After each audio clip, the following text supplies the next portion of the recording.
Qui ont peur de sortir. Pendant la moitié du temps, il n'y avait pas d'électricité, il n'y avait pas d'eau. C'était une situation extrêmement dangereuse. Imaginez l'état d'esprit de ces gens-là qui étaient retranchés dans leur maison et qui étaient au milieu d'une bataille. On ne savait même pas qui allait l'emporter. Ça, voilà, le sort de résilience de ces sièges dans un bâtiment juste ici. Et c'est juste important ce centre de résilience.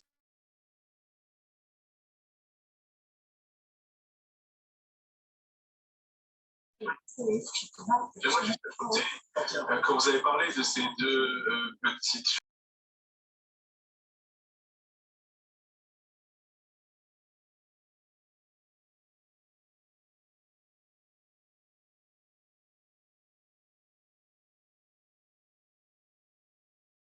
c'est le fait qu'il y a eu des terroristes, et il y avait plein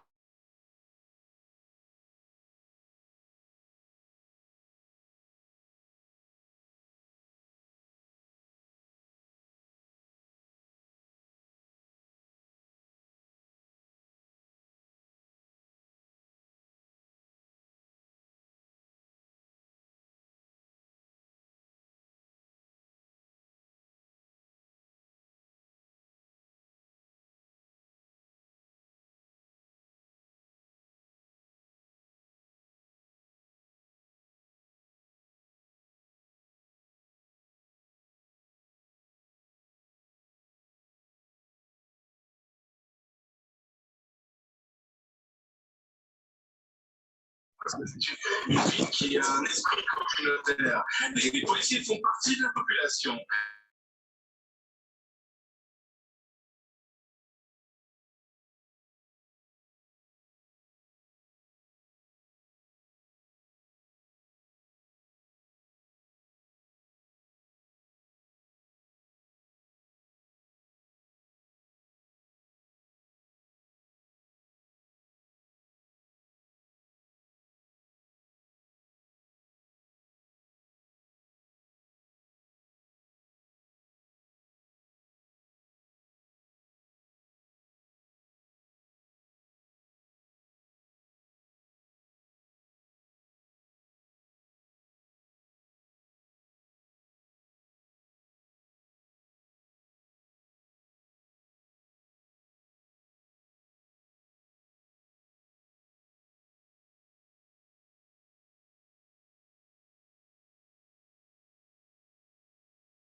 Bonsoir à toutes et à tous.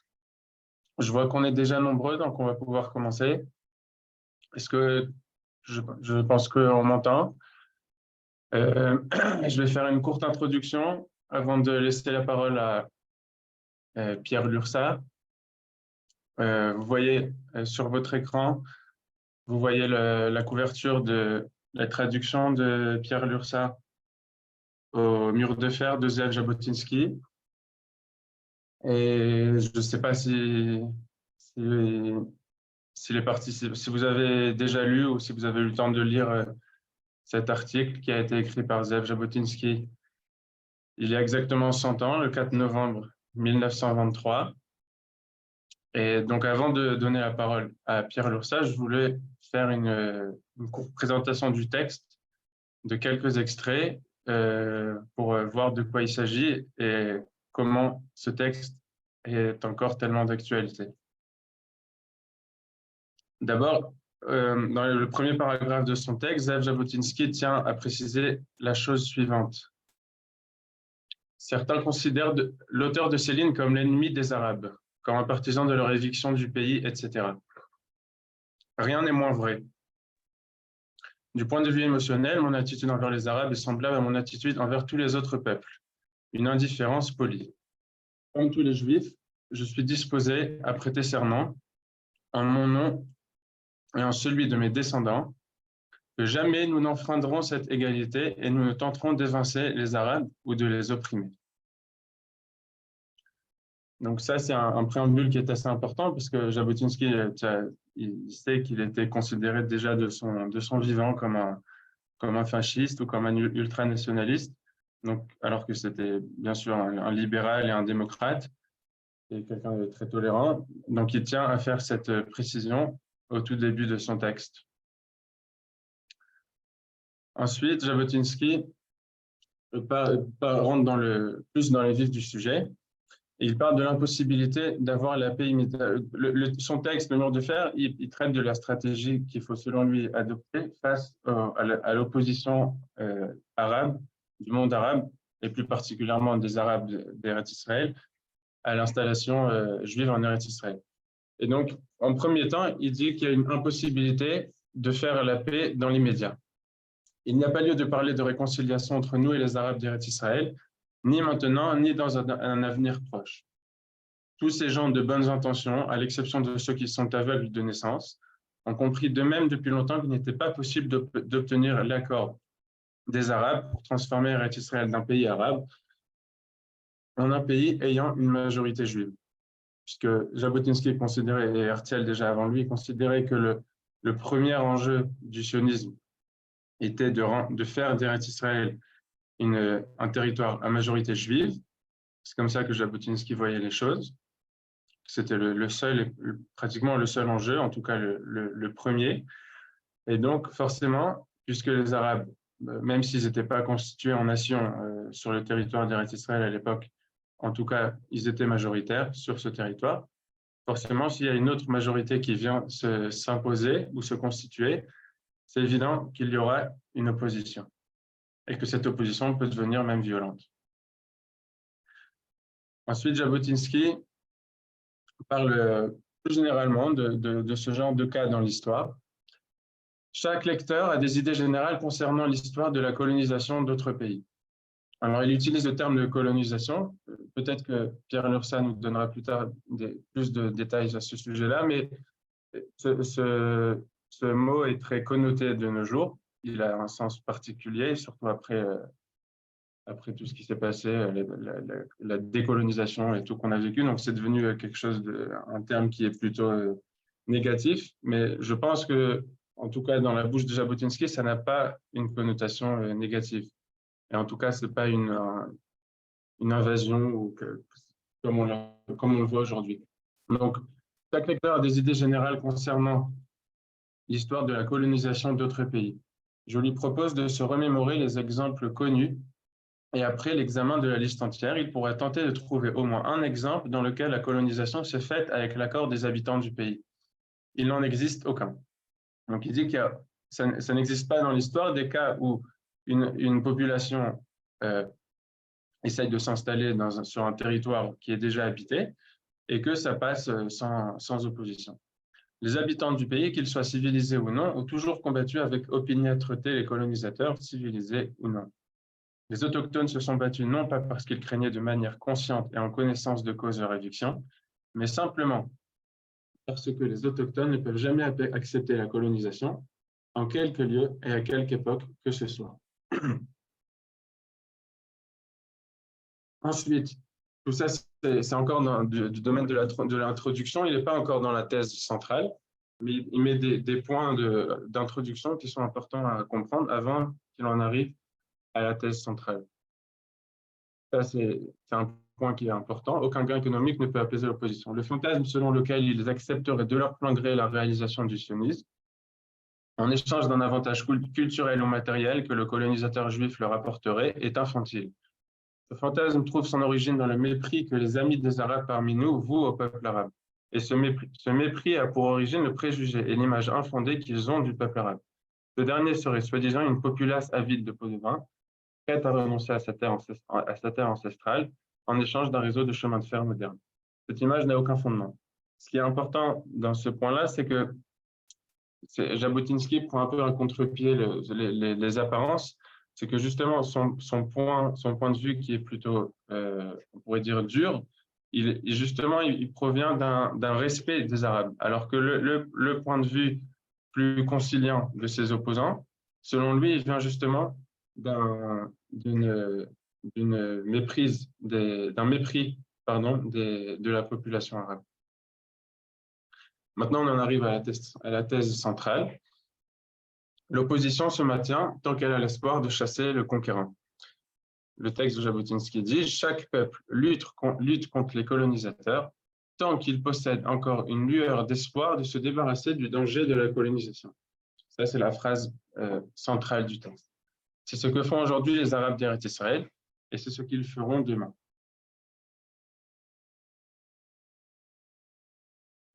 Nombreux parmi nous sont ceux qui croient encore dans leur naïveté que les Arabes ne nous comprennent pas et que c'est la seule raison pour laquelle ils agissent. Que c'est la seule raison pour laquelle ils agissent contre nous. Si seulement nous parvenions à leur expliquer combien nos intentions sont modestes, ils s'empresseraient de nous tendre une main fraternelle. C'est ce que disent les opposants de Jabotinsky. Et lui répond, c'est une erreur qui a déjà été démontrée à plusieurs reprises. L'implantation a un seul et unique objectif. Donc, on a tendance à croire que peut-être qu'on peut arriver à quelque chose, à des compromis avec les Arabes, etc., en faisant semblant que nos intentions ne sont pas forcément de créer un État ou d'établir une majorité juive, etc. Jabotinsky ne se méprend pas, il dit qu'il faut être clair avec eux et leur dire quelles sont nos intentions. L'implantation a un seul et unique objectif, mais les Arabes ne sont pas disposés à accepter ses conséquences. Tout cela relève de la nature des choses. Or, il est impossible de changer la nature. Ensuite, il passe à un autre sujet qui est aussi d'actualité, vous allez le voir par vous-même. Aux yeux de beaucoup de sionistes, le programme suivant semble très attrayant. S'il n'est pas possible d'obtenir l'accord des Arabes vivant en Eretz Israël au projet sioniste, alors il faudra l'obtenir de ceux vivant dans le reste du monde arabe, et notamment en Syrie, en Mésopotamie, au Hedjaz, et peut-être aussi en Égypte. Mais si cela était possible, cela ne changerait pas fondamentalement la situation, car en Eretz Israël, l'attitude des Arabes envers nous demeurerait inchangée. Bien sûr, ce paragraphe, peut-être que Pierre Lursa aura l'occasion d'en parler, ce paragraphe relève des questions concernant les accords d'Abraham.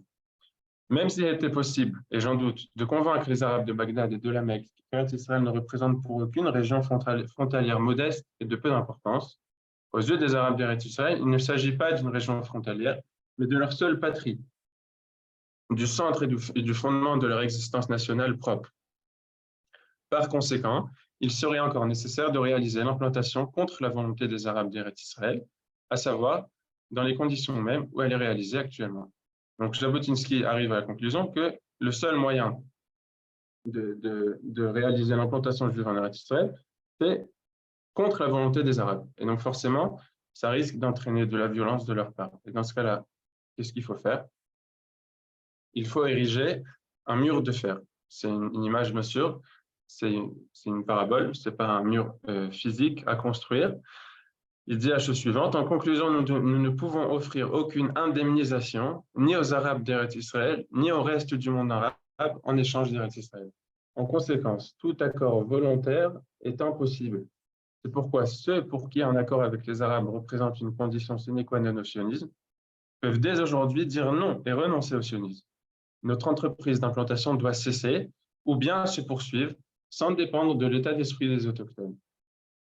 En d'autres termes, cela veut dire qu'elle peut se poursuivre et se développer sous la protection d'une force qui ne dépendra pas de l'état d'esprit de la population locale, à l'abri d'un mur de fer que la population locale n'aura pas les moyens de faire tomber.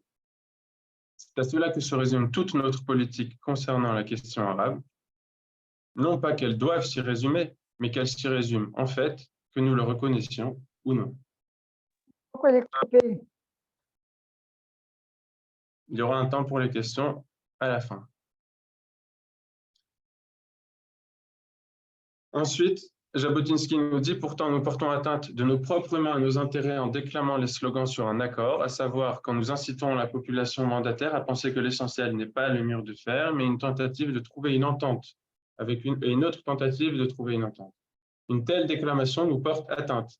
Donc, Jabotinsky nous dit que le fait même de montrer ou de faire semblant ou de faire croire qu'on aimerait atteindre un accord, cela même nous porte atteinte au projet sioniste. C'est pourquoi ce n'est pas seulement un plaisir, mais aussi une obligation sacrée de la réfuter en démontrant tant son caractère fantasmatique que son erreur.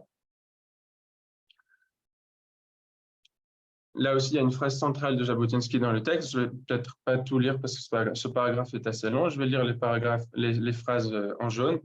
Tant qu'il existera chez les Arabes le moindre espoir de se débarrasser de nous, ils ne renonceront pas à cet espoir. Or, un peuple n'accepte de faire des concessions sur de telles questions essentielles et cruciales que lorsqu'il ne subsiste plus chez lui aucun espoir, lorsque le mur de fer ne comporte pas la moindre brèche. Le seul moyen, il termine, c'est une phrase très importante, le seul moyen de parvenir à un tel accord est d'ériger un mur de fer, à savoir garantir l'existence en Eretz Israël au moyen d'une force telle qu'elle ne pourra être ébranlée par aucune influence arabe. En d'autres termes, le seul moyen de parvenir à un accord dans l'avenir est de renoncer entièrement à toute tentative de trouver un accord aujourd'hui. Jusque-là, c'était des extraits de l'article Le mur de fer, mais Jabotinsky a publié un autre article qu'il a appelé La morale du mur de fer, dans lequel il a expliqué pourquoi est-ce que, puisqu'il a appelé ça une colonisation, et puisqu'on vient pour occuper, enfin pour vivre sur une terre qui est déjà habitée, donc la question morale et éthique se pose.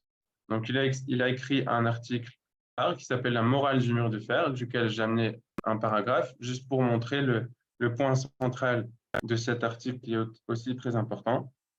Donc je veux dire le paragraphe. La signification en est que s'il existe au monde un peuple privé de territoire, le seul rêve d'édifier un foyer national est un rêve immoral.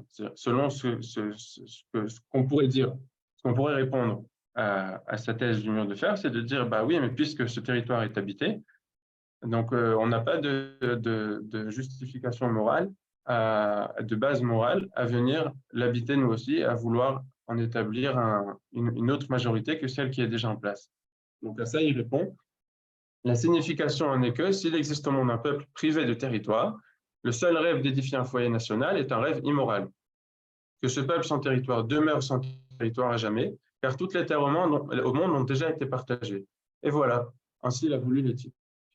Dans notre cas, cette éthique semble particulièrement curieuse. Il paraît que notre population mondiale atteint 15 millions de personnes. Dans le peuple juif, à son époque, c'est à peu près le même chiffre jusqu'à aujourd'hui, puisqu'entre-temps, il y a eu la Shoah. Donc, à l'époque, on évaluait qu'il y avait à peu près 15 millions de juifs dans le monde. La moitié vivent actuellement une existence de chiens pourchassés et sans abri, littéralement. Le nombre d'Arabes dans le monde est de 38 millions d'âmes. Bien sûr, aujourd'hui, ça a énormément augmenté. Ils vivent au Maroc, en Algérie, Tunisie, Tripolitaine, Égypte, Syrie, péninsule arabe, Mésopotamie, etc. Territoire dont la superficie représente la moitié de celle de l'Europe.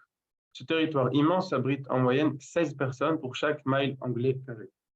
Il faut en outre rappeler qu'Eretz Israël représente environ le 200e de ce territoire. Pourtant, lorsque le peuple juif privé de foyer national réclame Eretz Israël pour s'y installer, certains prétendent que cette revendication est immorale, du fait que les habitants du lieu la considèrent comme incommode pour eux. Une telle éthique a sa place chez les cannibales et pas dans un monde civilisé. La terre n'appartient pas à ceux qui en ont trop, mais à ceux qui n'en ont pas du tout. Exproprier un morceau de terre appartenant à un peuple qui possède d'immenses propriétés terriennes pour donner une patrie à un peuple errant est un acte de justice. Donc le peuple juif est un peuple sans terre, et c'est la cause de toutes ces souffrances. Donc la justice et la morale exigent que leur soit octroyée une terre.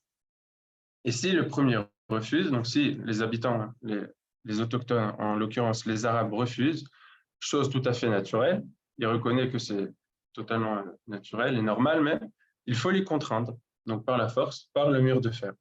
Une vérité qu'il faut appliquer en recourant à la force ne cesse pas pour autant d'être vraie. C'est à cela que se résume la seule politique concernant les Arabes qui soit possible pour nous du point de vue objectif. Voilà, j'en ai terminé pour ma partie. Je crois que Pierre Lursa est déjà avec nous.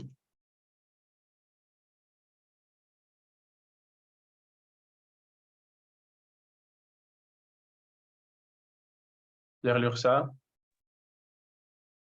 à vous. Bonsoir. Est-ce que vous m'entendez? Oui. Alors, merci Yoël de votre introduction et d'avoir présenté les textes de Jabotinsky avec beaucoup de précision. Merci de votre traduction. Alors, je vais pas revenir sur tout ce que vous avez dit. Je vais pas, bien sûr, commenter l'ensemble du texte de Jabotinsky. Je vais surtout essayer de montrer en quoi les idées qui ont été exprimées par Jabotinsky il y a tout juste 100 ans restent pertinentes pour aujourd'hui et en quoi est-ce qu'elles peuvent nous inspirer face aux événements dramatiques que nous vivons. Et peut-être juste un tout petit commentaire sur un passage que vous avez lu que je n'avais pas l'intention de commenter, mais quand Jabotinsky, dans le second article, celui qui s'appelle « La morale du mur de fer », lorsqu'il évoque l'éthique des cannibales, et moi, évidemment, j'ai pensé à l'éthique des cannibales. Pour moi, c'est évidemment l'éthique du Hamas ou l'absence de toute éthique du Hamas, et c'est aussi surtout peut-être l'éthique de tous ces Européens qui acceptent pour monnaie comptant la propagande du Hamas et qui finalement sont prêts à choisir le camp du Hamas face au camp d'Israël. Et je crois qu'on vit effectivement une époque où l'éthique des cannibales s'est beaucoup répandue dans le monde et c'est sans doute un des défis que doit affronter aujourd'hui Israël, en tout cas sur le plan de la Hasbara, sur le plan de l'explication de son point de vue. Alors, si vous voulez, je voudrais évidemment parler du sujet qui m'est imparti, celui du mur de fer ou du dôme d'acier, mais je vais faire d'abord une petite introduction pour rappeler comment la notion du mur de fer s'inscrit dans la pensée de Jabotinsky et dans sa vie aussi. Et puis après, je parlerai des 3 idées essentielles du mur de fer et je parlerai aussi évidemment du sujet mur de fer ou dôme d'acier et donc finalement en quoi le mur de fer demeure actuel pour nous aujourd'hui, pour Israël aujourd'hui. Alors, pour dire quelques mots d'introduction sur Jabotinsky, je crois que vous le connaissez tous, au moins de nom, vous le connaissez un petit peu, vous le connaissez plus ou moins, mais et vous savez sans doute qu'il y a une idée qui l'a inspiré tout au long de sa vie, c'est l'idée de l'autodéfense du peuple juif. Et c'est une idée qui est redevenue tragiquement au centre de l'actualité pour nous tous. Et on pensait que finalement, l'État d'Israël avait résolu la question de la protection des Juifs et que les Juifs étaient en sécurité, plus ou moins évidemment, mais étaient en sécurité relative en Israël. Et d'ailleurs, il y avait aussi des gens qui pensaient qu'ils l'étaient aussi en dehors d'Israël, dans certains pays. Et finalement, aujourd'hui, on s'aperçoit tragiquement que la sécurité des Juifs n'est garantie dans aucun endroit du monde. Et c'est précisément cette question de la sécurité des Juifs qui a, je dirais, littéralement obsédé Jabotinsky pendant toute sa vie, au moins en tout cas entre 1903 et sa mort en 1940, c'est-à-dire 1903, c'est évidemment l'année du pogrom de Kishinev. Et donc je dirais peut-être pour présenter le combat de Jabotinsky et pour présenter cette thèse du mur de fer, je dirais que tout commence en 1903, lorsque Jabotinsky se rend à Kishinev et surtout lorsqu'il découvre le fameux poème que le poète Bialik a écrit, Chaim Nachman Bialik a écrit après s'être lui-même rendu à Kishinev, le poème qui s'appelle « Dans la ville du massacre », que je vous invite d'ailleurs à relire parce qu'il est terrible, c'est un poème tout à fait terrible et qui est évidemment qui nous parle beaucoup plus encore après ce que nous avons vécu le 7 octobre. Eh bien, Jabotinsky a traduit le poème de Bialik en russe et vous savez peut-être que ce poème qui était écrit dans un hébreu très, très puissant et très riche, Jabotinsky en a fait une traduction en russe qui a donné au poème de Bialik un nombre de lecteurs incommensurable, parce qu'évidemment, il y avait beaucoup plus de juifs qui lisaient le russe que de juifs qui lisaient l'hébreu à cette époque. Et je dirais que la notoriété de Bialik en a été décuplée. Mais ça, c'est pour l'anecdote. L'aspect principal, c'est que je dirais que Jabotinsky, tout comme Bialik, a compris qu'après Kishinev, les Juifs avaient l'impératif de se défendre, ou l'impératif, comme il a dit dans un article fameux, d'apprendre à tirer. Et là aussi, pendant des années, quand je parlais de cet article, apprendre à tirer, ça semblait un petit peu quelque chose soit de passé, soit de suranné. Et aujourd'hui, vous savez qu'en Israël, c'est devenu d'actualité. Il y a des dizaines de milliers d'Israéliens qui demandent un port d'armes parce qu'ils ont compris que se défendre, c'est aussi une obligation personnelle. C'est pas seulement l'obligation de l'État envers nous, c'est aussi l'obligation de chacun d'entre nous envers soi-même, envers sa famille et envers la collectivité dans laquelle on vit. Alors, cette idée d'autodéfense juive, c'est celle qui a inspiré Jabotinsky pendant toute sa vie, depuis 1903 jusqu'à sa mort en 1940. Et les grandes étapes, si vous voulez, de son combat pour l'autodéfense juive, c'est d'abord au moment des pogroms de Russie, lorsqu'il a contribué à organiser l'autodéfense dans la ville d'Odessa. D'ailleurs, il y avait un groupe de dirigeants juifs qui étaient très éclectiques. Il y avait des gens aussi différents que Jabotinsky et que Simon Dubnov, l'historien qui n'a jamais été sioniste. Et vous voyez qu'il y avait là aussi à cette époque une espèce d'unité, un sentiment d'urgence nationale et d'unité qui faisait que des gens très différents ont pu se réunir autour de l'idée d'autodéfense. Plus tard, évidemment, l'épisode le plus fameux, le plus important, c'est celui des bataillons juifs pendant la Première Guerre mondiale, qui peut faire l'objet d'une conférence à lui seul. Et c'est pour ça que j'ai choisi en fond d'écran virtuel une photo très connue des bataillons juifs. Et Jabotinsky, évidemment, ne pouvait pas le voir, mais se trouve au premier rang. Et donc, c'est aussi un épisode marquant à la fois, je dirais, dans la vie de Jabotinsky, parce que non seulement il s'est battu, et d'ailleurs il s'est battu contre l'avis de tous pour créer ces bataillons juifs qui se sont battus au sein de l'armée anglaise, donc d'abord à Gallipoli dans les Dardanelles, et puis ensuite en Eretz Israël. Et lui-même, d'ailleurs, s'est engagé, il est devenu officier dans le bataillon, dans l'un des bataillons juifs de l'armée anglaise. Et il y a aussi une photo très fameuse de Jabotinsky en uniforme d'officier de l'armée anglaise, ce qui a d'ailleurs contribué peut-être à l'image un petit peu militariste qu'on a parfois de lui. Mais là aussi, je voudrais dissiper tout de suite une fausse idée qui court à son égard, c'est que Jabotinsky n'était nullement militariste. Au contraire, il avait été pacifiste dans sa jeunesse, il avait été un petit peu anarchiste, il avait été vaguement socialiste lorsqu'il était étudiant en Italie, à Rome. Et je dirais que s'il est devenu, si l'idée de l'autodéfense juive et l'idée d'une armée juive sont devenus un élément central de sa pensée, eh bien, c'est tout simplement, c'est par la force des choses, ça procède nullement de sa part d'un amour de l'uniforme qu'il n'a jamais éprouvé. Et je suis d'ailleurs en train de traduire un autre texte inédit de lui qui s'appelle Militarisme, justement, dans lequel il dit que finalement, tout le monde déteste la guerre, qui est une chose terrible, mais qu'il y a quand même des choses qui peuvent être positives dans la vie militaire, et notamment, par exemple, le fait que toutes sortes de gens différents se retrouvent sous le même drapeau, qu'il y a des riches et des pauvres qui peuvent combattre ensemble les uns aux côtés des autres, ou le fait qu'il y ait une discipline militaire. Et aussi, d'ailleurs, un aspect très important dans sa pensée, c'est ce qu'il appelle le sens du hadar, ou le sens du tekes, le sens de la cérémonie. Il dit que chaque peuple a besoin de développer, de cultiver le sens de la cérémonie, mais qu'il y a un peuple au monde pour qui c'est un impératif crucial, et c'est évidemment le peuple juif. Parce que pendant notre existence galoutique, pendant notre existence en exil, nous avons été coupés de la vie militaire, même si des Juifs ont pu servir en tant qu'individus dans différentes armées, mais nous avons été coupés de la vie militaire en tant que peuple. Et c'était aussi un de ces objectifs, c'était de redonner aux Juifs le sens de la vie militaire, le sens de la discipline militaire.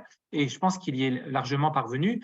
Et d'ailleurs, de ce point de vue-là, il est aussi l'héritier et le continuateur de Herzl, qui lui aussi avait compris à un niveau différent que c'était très important pour le peuple juif de lui redonner le sens du cérémonial et le sens de ce que Jabotinsky appelle le tekes, c'est-à-dire, vous savez que c'est pour ça que notamment que Herzl avait insisté pour que tous les participants au congrès sioniste soient vêtus d'une redingote, soient habillés de manière tout à fait solennelle et cérémonielle. Ça faisait partie de cet impératif de redonner aux Juifs le sens de leur dignité nationale. Voilà, je referme cette petite parenthèse et si vous voulez, je ne m'étends pas plus sur les bataillons juifs pendant la Première Guerre mondiale, sinon pour dire que, évidemment, c'est un épisode très marquant, fondateur à la fois dans l'histoire militaire d'Israël.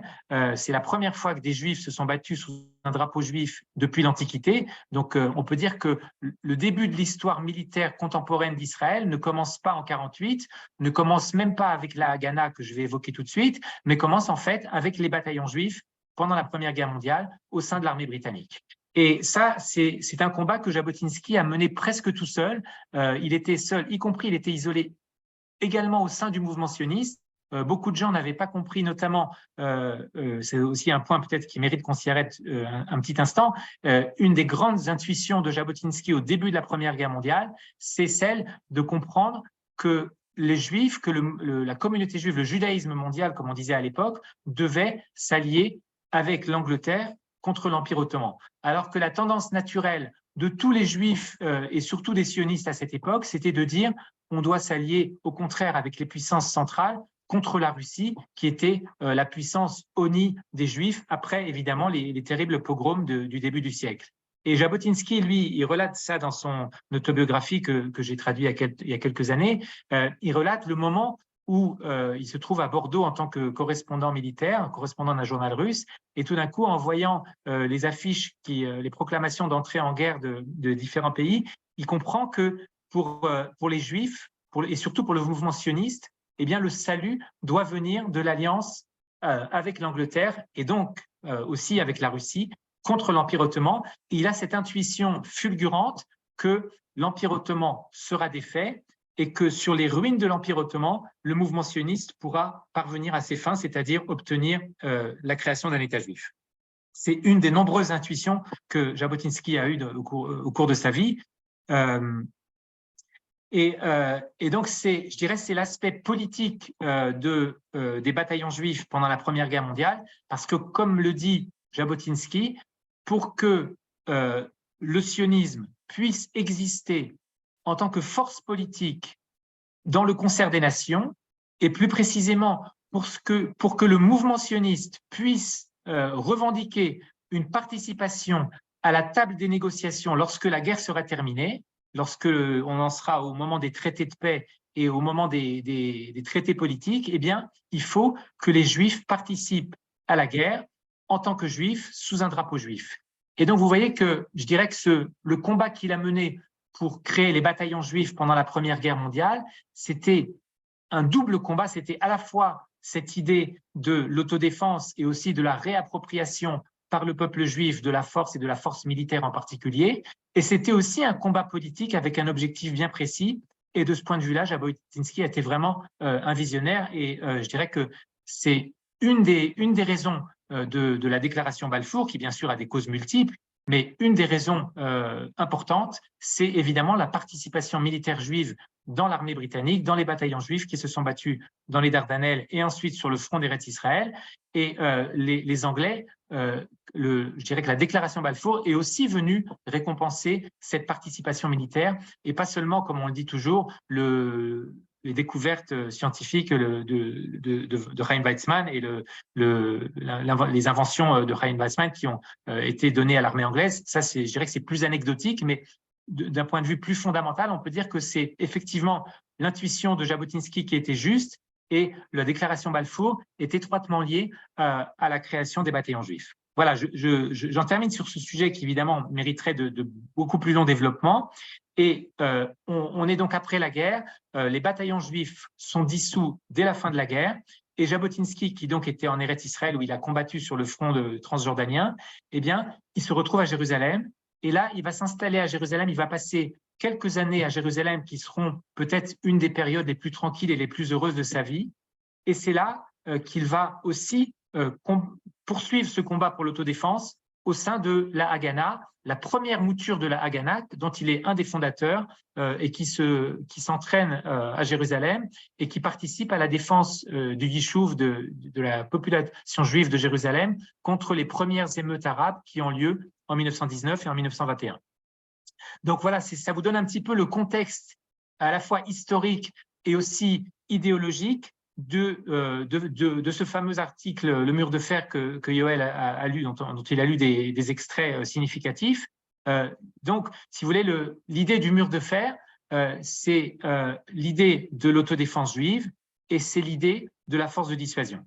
Alors, je voudrais maintenant aborder, dans ce texte qui est très riche, 3 idées qui sont, à mon avis, les idées forces, qui n'épuisent pas évidemment le sujet, parce qu'il y a beaucoup de choses à commenter. Effectivement, il y a le passage qui vous a été lu tout à l'heure sur les pays arabes, le fait que l'accord des autres pays arabes ne suffit pas pour établir la paix. Peut-être on en dira quelques mots.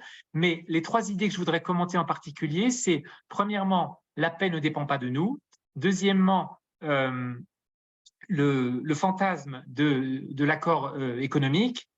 Et troisièmement, l'idée de la dissuasion. Alors, la première idée qui est aussi très marquée dans le contexte de l'époque de cet article, donc de 1923, mais qui est aussi restée très actuelle, eh bien, c'est l'idée que la paix ne dépend pas de nous, comme dit Jabotinsky, la paix ne dépend pas de notre attitude envers les Arabes, mais uniquement de l'attitude des Arabes envers le sionisme. Et lorsqu'il écrit ça, il a en tête évidemment le pacifisme juif qui est déjà présent à l'époque dans le Yishuv et qui est notamment représenté, ou qui le sera peut-être un peu plus tard, il n'y a pas de concomitance historique exacte, mais en tout cas, plus tard, au cours des années 20 et aussi au début des années 30, Jabotinsky va être un des plus farouches opposants du pacifisme juif de l'époque, c'est-à-dire du Brit Shalom, de ce groupe d'intellectuels juifs allemands autour de l'université hébraïque, dont les plus connus sont Martin Buber et Hugo Bergman, pour n'en citer que 2. Et Jabotinsky a des mots très très durs envers le pacifisme juif et surtout envers ce qu'il appelle ceux qui ne prêchent le pacifisme que parmi les juifs. Et de ce point de vue-là, on peut dire que les choses n'ont pas beaucoup changé, c'est-à-dire que quand on voit des manifestations pacifistes en Israël ou même en dehors d'Israël, on a l'impression que le but du pacifisme israélien ou juif, c'est toujours de dire quelque chose au gouvernement israélien et jamais de s'adresser au gouvernement arabe. Eh bien, c'est précisément cette idée que Jabotinsky avait développée en son temps, c'est de dire s'il doit y avoir un pacifisme juif, alors qu'ils aillent le prêcher aux Arabes, puisque nous, les Juifs, de toute façon, nous sommes déjà convaincus de la nécessité de la paix. Et s'il y a quelqu'un qu'il faut convaincre, eh bien évidemment, ce sont nos ennemis, ce sont nos voisins arabes. Et donc cette idée, évidemment, est restée tout à fait actuelle malgré le siècle qui s'est écoulé depuis l'article Le mur de fer.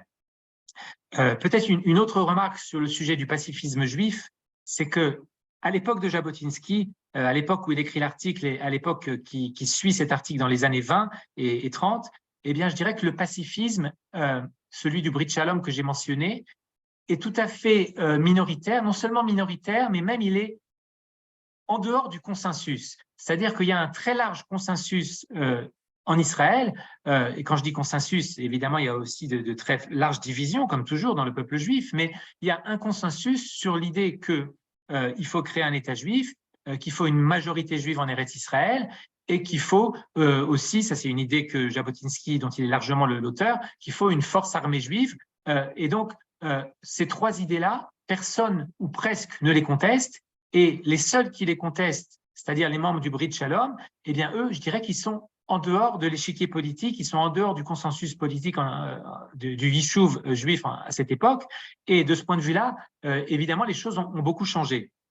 Par exemple, pour donner un seul exemple de ce que je viens de dire, lorsque l'État juif est créé en 1948, eh bien, quelqu'un comme Martin Buber peut encore écrire des articles qu'on peut retrouver aujourd'hui, qui sont encore accessibles aujourd'hui, dans lesquels, quelque part, il déplore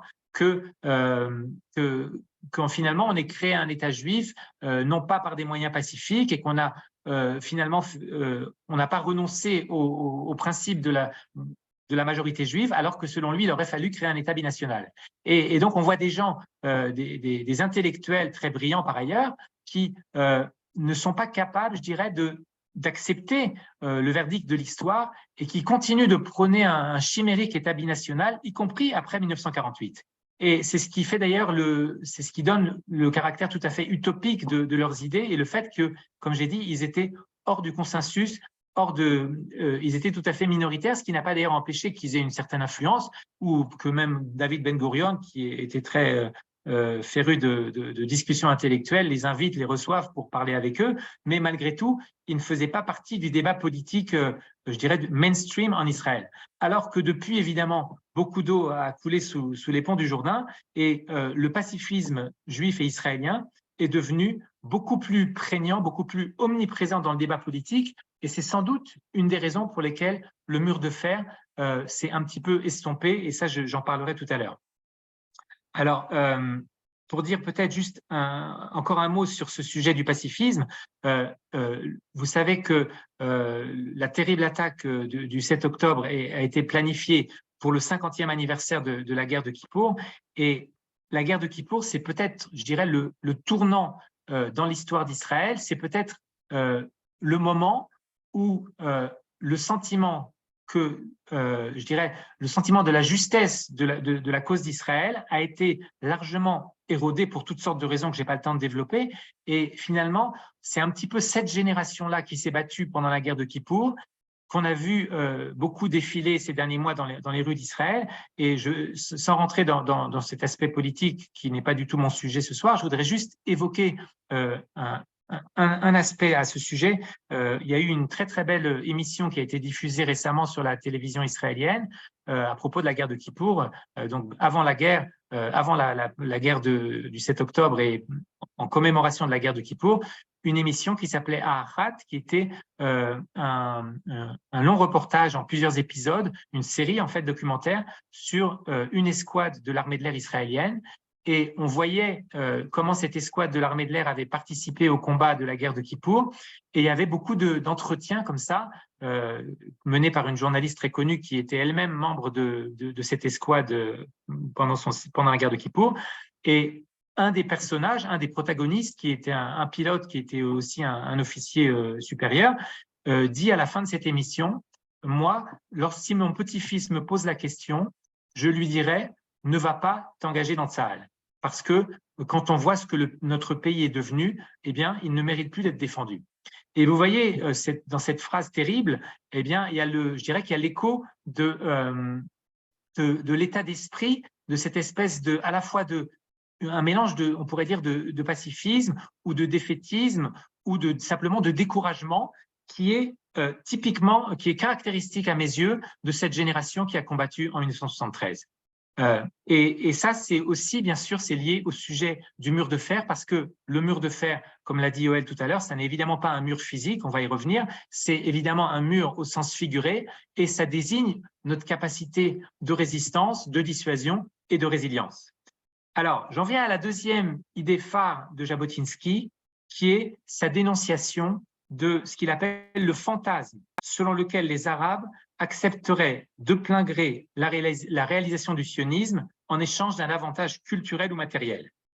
Alors, c'est très important, c'est une idée évidemment tout à fait cruciale, parce que je dirais que ce fantasme qu'il dénonçait il y a 100 ans, eh bien, il a perduré jusqu'à aujourd'hui, et on peut dire que nous tous, parce que je ne veux pas me faire l'accusateur d'une partie de la vie politique israélienne, de l'échiquier politique, c'est un fantasme que nous tous nous partageons, cette idée finalement qu'on peut acheter la paix face aux Arabes, face à l'islam conquérant, face à l'islam radical.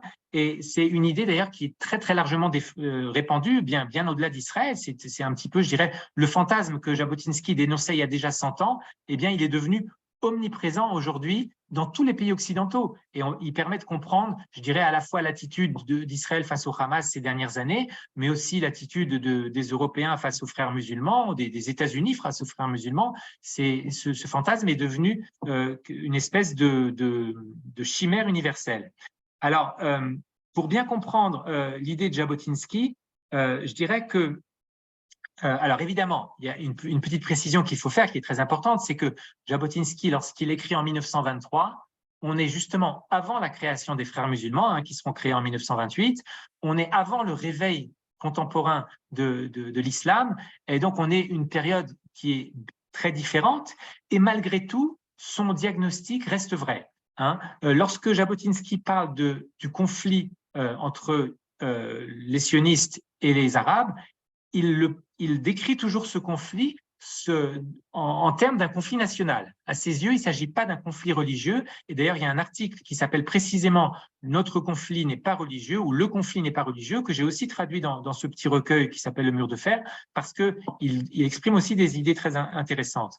Alors évidemment, il serait facile de dire qu'il n'avait pas prévu la montée de l'islam, qu'il s'est trompé ou que les choses aujourd'hui n'ont plus rien à voir avec ce qu'il décrit à son époque. Mais en vérité, bien sûr, moi, mon propos, c'est de montrer en quoi il est resté actuel. Mais Jabotinsky, malgré tout, était quand même assez lucide, même en 1923, même avant le réveil de l'islam auquel on a assisté depuis. Et je vais vous en donner juste un exemple très parlant. Pendant la Première Guerre mondiale, donc cette période très riche et très importante dans l'histoire du mouvement sioniste et du peuple juif, eh bien, il était donc correspondant de guerre d'un journal russe et à un moment, il propose à son rédacteur en chef d'aller faire une tournée dans les pays d'Afrique du Nord. Il dit à son rédacteur en chef, je vais aller vérifier si l'appel au djihad lancé par l'Empire ottoman a des chances d'être entendu. Donc, c'est Jabotinsky lui-même qui a cette idée de reportage. Et donc, le rédacteur en chef lui dit « vas-y ». Et il se rend dans tous les pays d'Afrique du Nord. Et finalement, il ne donne pas beaucoup de détails, mais il dit « je suis revenu en France ». Il était basé en France à l'époque. Et j'ai créé un article et j'ai dit à mon rédacteur en chef « le djihad n'aura pas lieu. L'appel au djihad lancé par l'Empire ottoman ne sera pas entendu. » Et il le décrit ça en quelques lignes, mais je dirais que le diagnostic est tout à fait exact. Effectivement, le djihad n'a pas été entendu et les populations musulmanes d'Afrique du Nord ne se sont pas soulevées comme l'escomptait l'Empire ottoman. Tout ça pour vous montrer à la fois, je dirais, la perspicacité et aussi la grande pénétration psychologique de Jabotinsky. Et d'ailleurs, à ce propos, il écrit, quand il décrit cet épisode, il dit « Un bon journaliste, lorsqu'il visite un pays étranger, en sait plus que n'importe quel diplomate. » Alors évidemment, il parle d'une autre époque. De ce point de vue-là aussi, les choses ont beaucoup changé. Les journalistes de cette époque, c'était autre chose que ceux d'aujourd'hui. Voilà, j'en dis pas plus. Toujours sur… donc, je reviens à cette idée de ce fantasme qu'on pourrait acheter la paix des Arabes, on pourrait acheter la paix avec les Arabes, on pourrait acheter quelque part l'accord des Arabes autochtones d'Eretz Israël, comme ils les appellent, aux projectionnistes. Eh bien, je disais que cette idée, elle est toujours présente aujourd'hui parce que malheureusement, c'est précisément l'erreur qu'on a fait en Israël de croire qu'on pouvait finalement accepter la Pax Islamica et laisser passer l'argent du Qatar dans la bande de Gaza et de ce fait amadouer ou simplement modérer les ardeurs guerrières du Hamas. Et on a, parmi les nombreuses révélations des dernières semaines, on a notamment appris que le plan évidemment très intelligent qui avait été conçu par le Hamas consistait justement à abonder dans ce sens, à nous faire croire qu'effectivement, le Hamas était en train d'être dissuadé, comme on dit en hébreu, et que l'argent du Qatar allait quelque part permettre dans d'en faire un acteur beaucoup plus rationnel et avec toujours cette croyance sous-jacente que si on fait monter le niveau de vie des habitants de Gaza, alors ils vont devenir moins belliqueux et ils vont quelque part se contenter d'avoir une vie tranquille. Et cette idée, donc cette idée naïve et cette idée fausse et qui nous a coûté très cher, en même temps, je dirais qu'elle a un soubassement tout à fait logique parce que on prête toujours à nos ennemis, à nos voisins, le même mode de réflexion, le même mode de pensée qui est le nôtre. Et effectivement, nous, en Israël, on aspire tous à élever nos enfants dans la paix et dans la prospérité. On a du mal à imaginer que pour les habitants de Gaza, le but principal de la vie, c'est autre chose. Hein. Et donc, Jabotinsky, qui ne pensait pas la situation à son époque dans les termes de l'islam qu'on connaît aujourd'hui, eh bien, il avait bien compris, et je dirais, c'est aussi tout à son honneur, c'est qu'il avait eu aussi sur ce point-là une très grande perspicacité en comprenant que on ne peut pas acheter le sentiment national des Arabes. Et c'est une idée qui revient d'ailleurs plusieurs fois dans ce texte. Il dit notamment, on ne peut pas leur promettre des chemins de fer, on ne peut pas leur promettre des avantages économiques, et ce n'est pas comme ça qu'on va leur faire accepter le but du sionisme. Donc finalement, je dirais qu'il a à la fois une grande lucidité sur le fait que le sionisme ne peut pas se réaliser par des moyens pacifiques dès lors que les Arabes s'y opposent, et en même temps, ce qui est frappant chez lui, et Yoël l'a souligné tout à l'heure, c'est qu'il y a un grand respect de l'ennemi. C'est-à-dire que Jabotinsky fait partie de ceux qui savaient très bien qu'en Eretz Israël, il y avait ce qu'il appelle les autochtones, hein, dans le vocabulaire de l'époque, et que nous, les colonisateurs, au sens positif, ceux qui vont apporter la civilisation, c'est aussi une idée très présente chez Jabotinsky, c'est que le sionisme vient apporter la civilisation dans un pays qui est arriéré du point de vue culturel et du point de vue économique et aussi du point de vue de la civilisation. Pendant des décennies, on nous a fait croire que c'était une idée raciste et que c'était une idée inacceptable. Et puis aujourd'hui, quand on voit les méthodes de guerre du Hamas, finalement, on comprend que non, c'était pas une idée, c'était une idée qui était tout à fait justifiée. Effectivement, nous sommes venus ici aussi pour civiliser des populations qui, dans leurs mœurs, sont arriérées. Arriéré, ce n'est pas une insulte, ça veut dire simplement qu'elles n'ont pas encore fait les progrès que l'humanité dans son ensemble a fait pour s'éloigner de la barbarie, pour s'éloigner de ces mœurs archaïques. Eh bien, aujourd'hui, on voit qu'effectivement, les Arabes qui nous entourent, que ce soit ceux de Gaza, mais sans doute aussi ceux de Judée-Samarie et ceux d'autres endroits dans le monde arabe, pas tous heureusement, sont restés ces peuples archaïques que Jabotinsky regarde avec un mélange, je dirais, de respect et de lucidité. Et c'est ça qui est frappant chez lui. C'est que, et d'ailleurs c'est pour ça qu'il est tellement critique et parfois très ironique envers les pacifistes de son époque, parce qu'il dit ce pacifisme, tous ces bons sentiments procèdent en fait d'un mépris.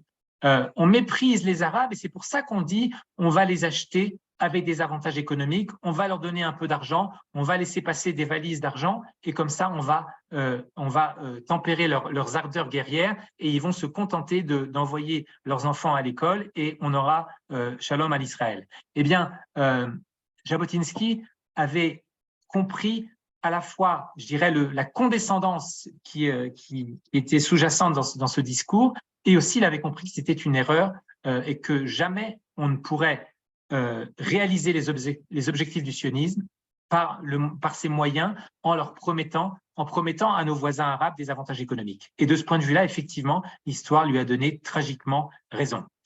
Alors, j'en viens à la troisième idée phare du mur de fer, qui est peut-être l'idée phare avec un grand I de ce texte, qui est celle que la paix ne viendra que lorsque les Arabes seront intimement convaincus qu'ils n'ont pas d'autre choix que d'accepter notre présence sur cette terre. Et évidemment, c'est à la fois, je dirais, une idée abstraite, mais qui a aussi des conséquences très concrètes, comme on va le voir. Et je dirais que c'est l'intuition fondamentale du mur de fer, et c'est peut-être l'idée de Jabotinsky qui a été le mieux acceptée et en même temps appliquée de manière tout à fait inégale tout à fait inégale, mais c'est celle qui a été le plus acceptée à la fois dans la pensée sioniste mainstream et aussi dans la doctrine stratégique d'Israël. Au point que si aujourd'hui vous faites une recherche sur Internet sur le mur de fer, vous verrez qu'on en parle beaucoup dans toutes sortes de textes, dans toutes sortes de documents, y compris dans des documents internes de Tsahal, dans des documents de doctrine militaire israélienne. Le mur de fer, c'est devenu un des piliers de la stratégie israélienne. Alors, dans quel sens? Et est-ce que, la question évidemment cruciale, est-ce qu'on a réussi finalement à ériger ce mur de fer? Et si on n'a pas réussi, pourquoi? Et donc, la question qui fait le titre de mon exposé, c'est quoi la différence entre le mur de fer et le dôme d'acier, pour ne prendre qu'un seul exemple? Alors, l'idée du mur de fer, comme je l'ai dit, comme l'a dit Yoël aussi, c'est l'idée de la dissuasion. Mais la dissuasion, ça n'est pas seulement la dissuasion au sens strictement militaire. La dissuasion, ça veut dire être suffisamment fort pour que nos ennemis intègrent eux-mêmes, en leur fort intérieur, qu'ils aient cette conviction complètement, je dirais, totalement acquise, qu'ils ne pourront pas nous faire partir d'Eretz Israël. Et dans ce cas-là, ils seront obligés, finalement, par la force des choses, par la force de la réalité, de nous accepter. Alors évidemment, c'est beaucoup plus facile de le dire que de le faire. Hein. C'est pas du tout évident. La preuve, c'est qu'on n'y est pas encore arrivé au bout de 100 ans. On n'a toujours pas réussi, malgré toute notre puissance, malgré tous les atouts et toutes les réalisations qui sont indéniables de l'État d'Israël depuis 100 ans, depuis que Jabotinsky a écrit ce texte. Eh bien, on a créé un État très fort, on a créé une puissance économique, une puissance militaire, une puissance technologique, et pourtant, le mur de fer, il n'existe toujours pas. Et c'est la question à laquelle je voudrais donner maintenant des éléments de réponse, évidemment, parce que c'est une question très vaste et je ne prétends pas avoir toutes les réponses, mais pourquoi finalement est-ce qu'on n'a pas réussi à créer ce mur de fer? Eh bien, je dirais que d'abord parce que la dissuasion, ça n'est pas donc seulement la dissuasion économique, la dissuasion militaire, c'est pas seulement montrer que nous sommes puissants militairement, hein, c'est montrer aussi, la dissuasion, ça a aussi des aspects moraux, des aspects spirituels. Et à propos de spirituel, vous savez par exemple que Jabotinsky, dans un des textes qu'il consacre aussi d'ailleurs à la question militaire, il dit que le sionisme suprême sera celui qui viendra après le kibbutz galouyot, après le rassemblement des exilés, après la création de l'État d'Israël et le rassemblement des exilés. La troisième étape, celle qu'il appelle le tzionut haromema, le sionisme suprême, consistera à faire d'Israël une puissance culturelle. Et quand il veut décrire qu'est-ce que c'est cette puissance culturelle, eh bien, il cite le prophète Isaïe, Ki mitzion tetzeh Torah. Ce qui là aussi est un démenti flagrant à tous ceux qui ont présenté Jabotinsky comme un laïc pur et dur et comme un ennemi de la tradition juive. C'est l'objet d'un recueil que j'ai publié il y a quelque temps sur le rapport de Jabotinsky avec la tradition d'Israël. Alors, je referme cette petite parenthèse. Donc, la dissuasion, finalement, c'est montrer à nos ennemis que nous sommes forts, mais cette force, elle a beaucoup de facettes différentes et j'en donnerai juste une illustration. C'est que la force d'Israël, non seulement elle n'est pas purement militaire ou économique, mais c'est aussi sa cohésion interne, c'est aussi la cohésion de sa société. Et ça, c'est un aspect auquel les Arabes sont très sensibles et ils sont sensibles depuis très longtemps. Vous savez qu'un des objectifs des renseignements militaires dans chaque pays, vis-à-vis des voisins et de ses ennemis en particulier, c'est de connaître la société de l'intérieur. Et les Arabes qui connaissent très bien l'hébreu lisent la presse israélienne, se tiennent au courant de l'actualité israélienne et évidemment sont au courant de toutes les divisions internes. Et on a cité, évidemment, c'est l'actualité brûlante, on cite presque tous les jours dans les médias israéliens le fameux discours de Nasrallah sur la toile d'araignée. Aux yeux de beaucoup de nos ennemis, Israël était devenu une toile d'araignée. Ça ne veut pas dire qu'on était devenu, ça veut pas dire qu'on avait perdu nos capacités militaires, mais ça veut dire qu'on était tellement peut-être divisés entre nous, ou peut-être qu'on avait perdu l'esprit combatif qui était celui de Tsahal autrefois, Et donc, notre force militaire, finalement, aux yeux de Nasrallah, c'était devenu pas plus que la force d'une toile d'araignée. D'ailleurs, l'image est d'ailleurs un petit peu inexacte parce qu'une toile d'araignée, en fait, c'est assez résistant. Ça a l'air comme ça très fragile, mais c'est assez résistant. Donc, peut-être que Nasrallah s'est trompé sur ce point-là aussi. Donc, voilà la cohésion. Et si vous voulez, peut-être pour ajouter quelques mots sur ce sujet des renseignements, je parlais de l'importance pour les renseignements militaires de connaître l'état d'une société. Vous savez que le renseignement militaire, parce que évidemment c'est un sujet qui est doublement d'actualité, on a parlé 50e anniversaire du Merdal, de la guerre de Kippour, de l'échec de la guerre de Kippour, l'échec du renseignement militaire israélien, et maintenant on est plongé dans un nouvel échec du renseignement militaire. Et finalement, c'est quoi le renseignement militaire? C'est à la fois comprendre, connaître les capacités de l'ennemi. Ça, je dirais, c'est l'aspect le plus basique, c'est le plus facile, hein, de savoir quels sont ses armements, quelles sont ses capacités, mais c'est surtout de savoir quelles sont ses intentions. Et c'est là que on s'est sans doute trompé lorsqu'on a pensé que le Hamas était, comme on a dit, dissuadé. On a cru finalement que l'ennemi avait renoncé au projet de nous attaquer, ou simplement qu'il l'avait mis sous le tapis, qu'il l'avait repoussé au calandre, et on s'est donc trompé sur les intentions. Et Jabotinsky, avec sa grande perspicacité,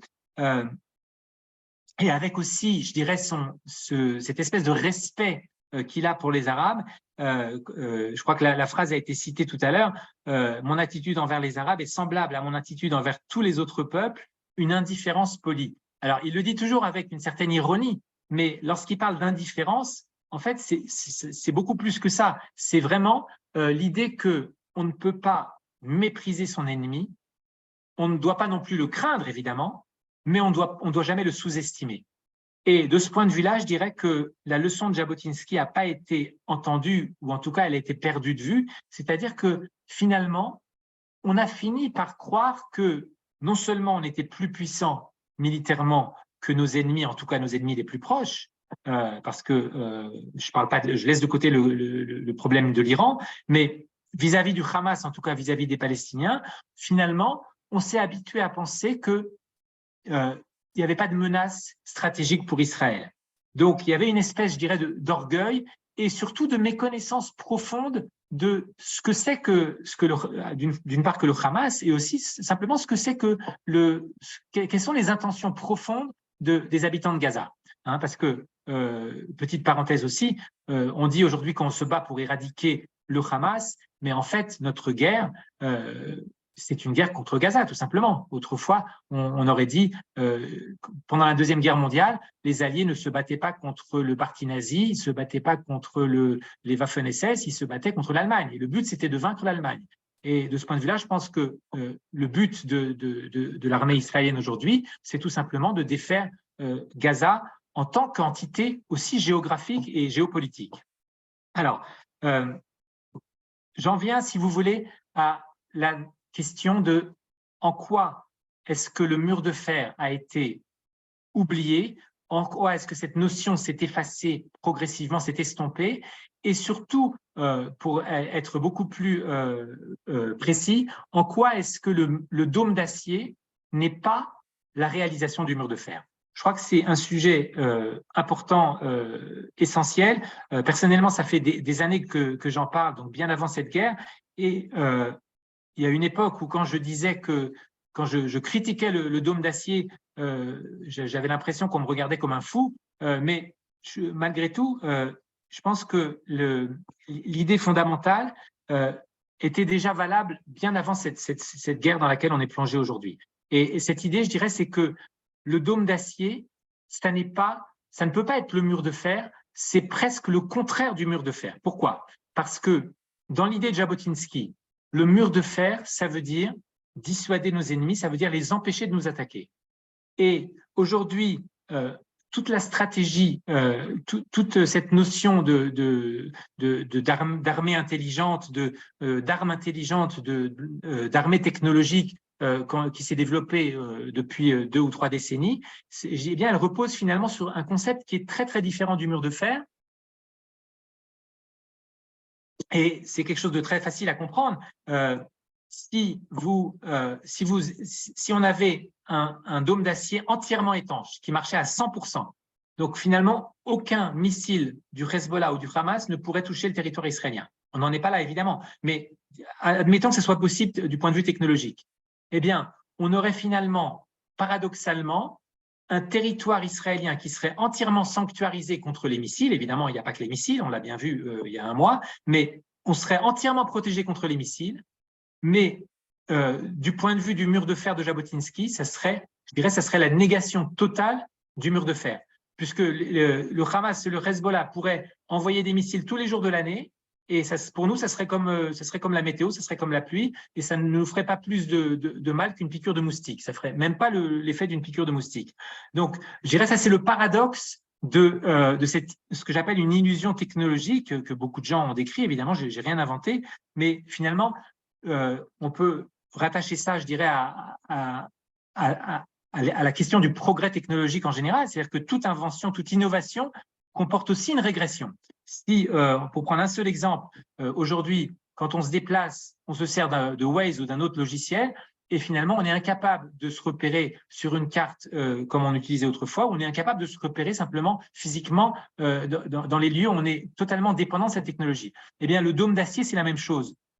C'est presque la même chose. C'est-à-dire qu'en nous protégeant des missiles, en les détruisant en l'air, finalement, on s'est empêché de penser la menace sur le plan, je dirais, de ce qu'elle représente à la fois stratégiquement et aussi sur le plan moral. C'est-à-dire qu'on s'est privé de l'obligation que n'importe quel État fort comme on aspire à l'être, l'obligation qu'il a d'anéantir la menace que ses voisins font peser sur lui, n'est-ce pas?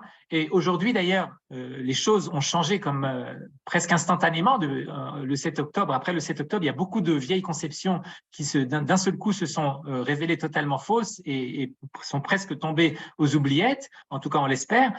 Et notamment, aujourd'hui, tout le monde comprend, ou presque en Israël, qu'on ne peut pas vivre sous la menace des missiles du Hamas au sud et missiles du Hezbollah au nord. Et tout le monde sait très bien qu'une fois qu'on aura écarté la menace du Hamas, on devra aussi écarter la menace du Hezbollah et on ne sera même pas obligé d'ailleurs d'attendre qu'ils nous attaquent. On pourra, nous, la détruire de manière préventive. Et ça, je dirais que c'est une idée fondamentale de toute doctrine militaire acceptée aujourd'hui. C'est ce qu'on appelle le casus belli. C'est-à-dire que si vous avez un voisin qui a des intentions hostiles et qui masse à votre frontière des armes offensives, eh bien, vous n'avez même pas besoin d'attendre qu'il vous attaque pour vous-même faire une attaque préventive. Israël l'a fait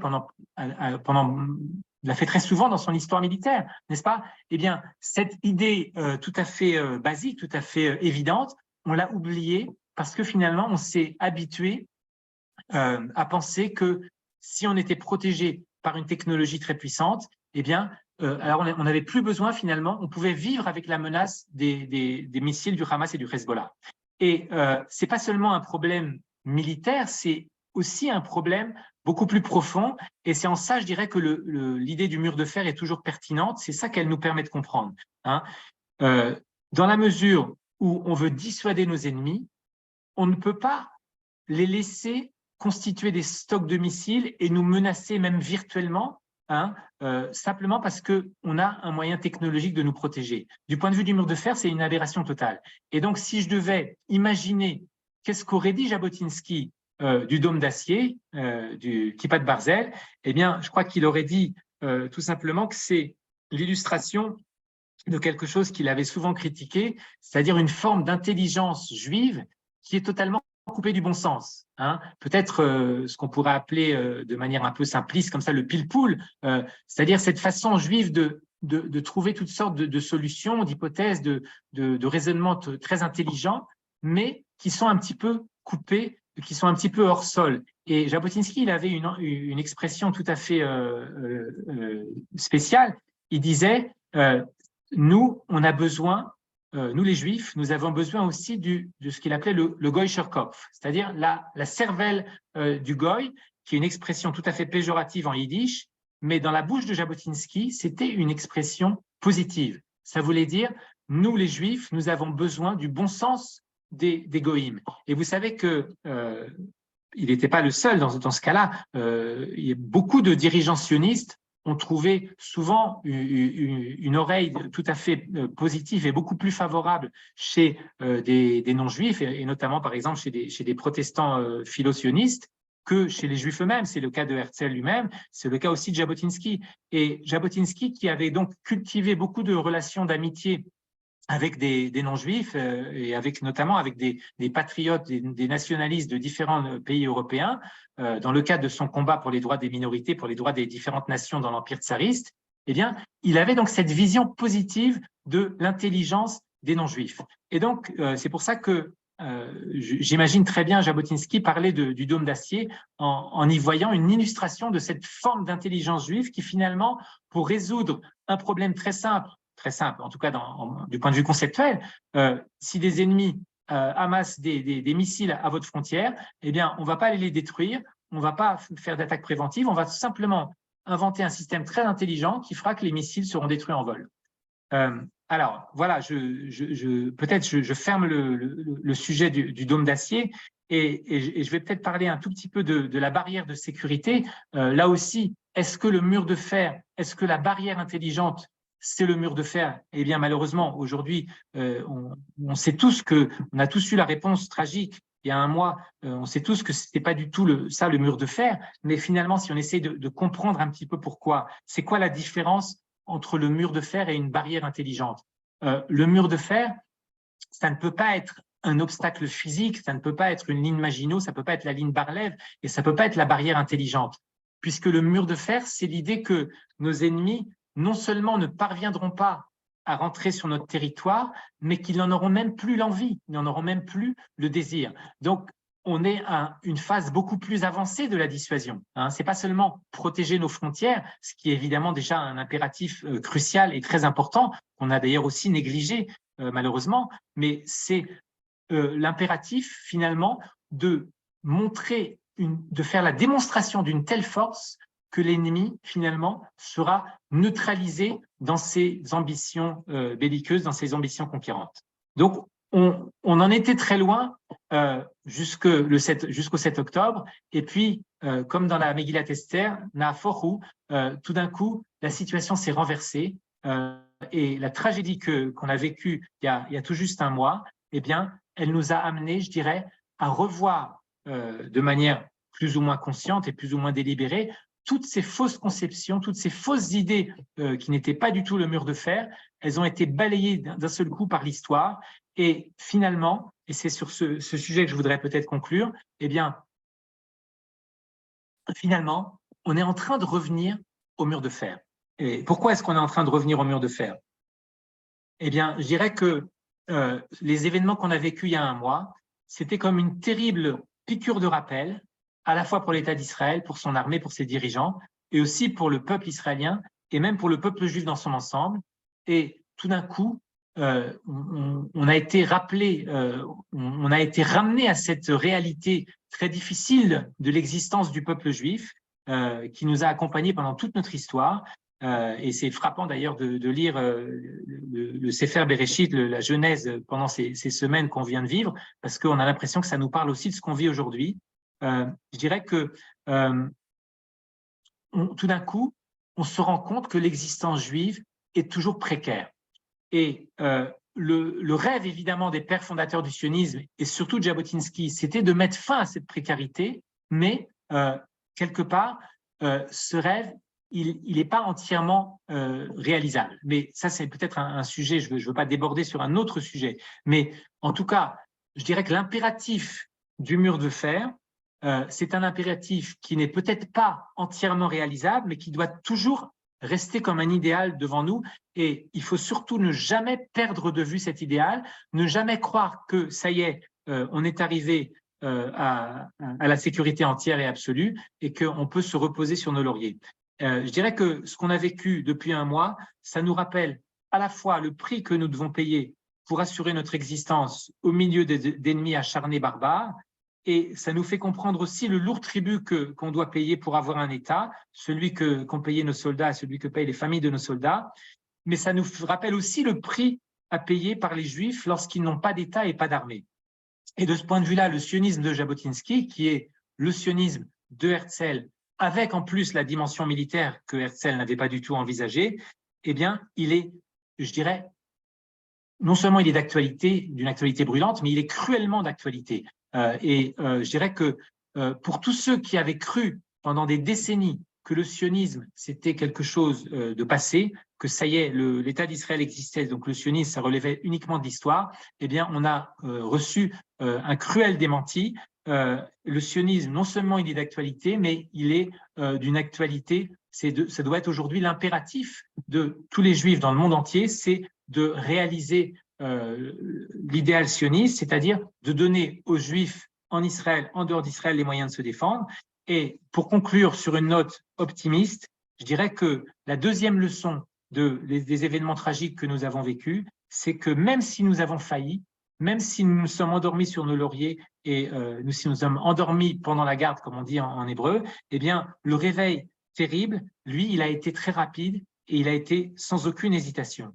Et tout cet ethos, cette idéologie pacifiste, post-sioniste qui avait gagné les plus hauts échelons de l'establishment en Israël, à la fois civil et militaire, eh bien, aujourd'hui, il est en train de se dissiper.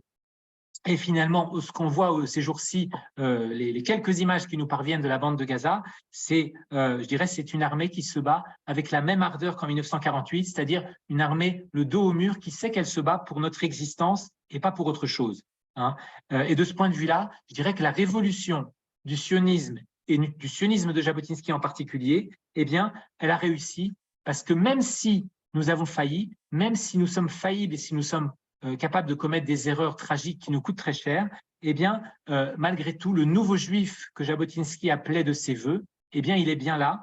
Il est là aujourd'hui, il se bat aujourd'hui à Gaza.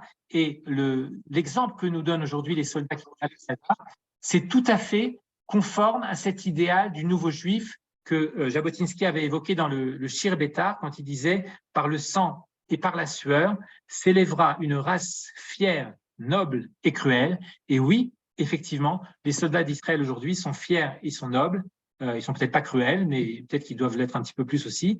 Ça, c'est moi qui l'ajoute. En tout cas, ils sont forts, ils sont courageux et ils illustrent tout à fait cet idéal du Bétar, du Shir Bétar, du Hadar, de la splendeur que Jabotinsky avait décrit là aussi il y a 100 ans. Et je terminerai en disant que Dieu donne à nos soldats et qu'il nous donne à nous tous la victoire et que surtout que nous soyons tous maintenant convaincus que le mur de fer est une nécessité impérieuse. Merci à tous de votre attention. Merci Pierre Lursa pour cette analyse profonde et pertinente. On va laisser un temps aux questions. Est-ce qu'il y a des questions? Juste avant, je précise que j'ai mis sur le chat un lien pour un questionnaire très court de 3 questions pour améliorer nos activités ou pour savoir d'où vous nous écoutez ou qu'est-ce que vous aimeriez entendre aussi. Et je vais aussi mettre le lien pour le groupe WhatsApp des francophones, voilà, je viens de le mettre, du Centre Begin. Encore merci à Pierre Lursa. Est-ce qu'il y a des questions? Oui. Allez-y. On m'entend? Oui. Oui. Moi, la question. D'abord, je voudrais féliciter Pierre pour cet exposé. Et ça fait vraiment du bien de retrouver un petit peu l'esprit de Jabotinsky, savoir qui il était, ses écrits, etc. Mais moi, j'ai une question, comme on dit en hébreu, un peu tarlès. OK, la muraille d'acier, le fait de se protéger. Enfin bon, tout ça, on le sait. Moi, je me rappelle de Jacques Kupfer, Zichrono Livracha, il y a 20 ans, qui nous disait la même chose, etc. Mais en attendant, qu'est-ce qu'on fait? Qu'est-ce qu'on fait? Demain, on va gagner la guerre, ça, j'ai aucun doute là-dessus. Maintenant, qu'est-ce qu'on fait des 2,5 millions d'Arabes qui vivent à Gaza? Qu'est-ce qu'on fait des Arabes qui vivent en Judée-Samarie? Donc, est-ce qu'on fait un grand État binational ou un État commun avec je sais pas, avec un turnover de présidents comme au Liban, un jour un juif, un jour un musulman, un autre jour un chrétien?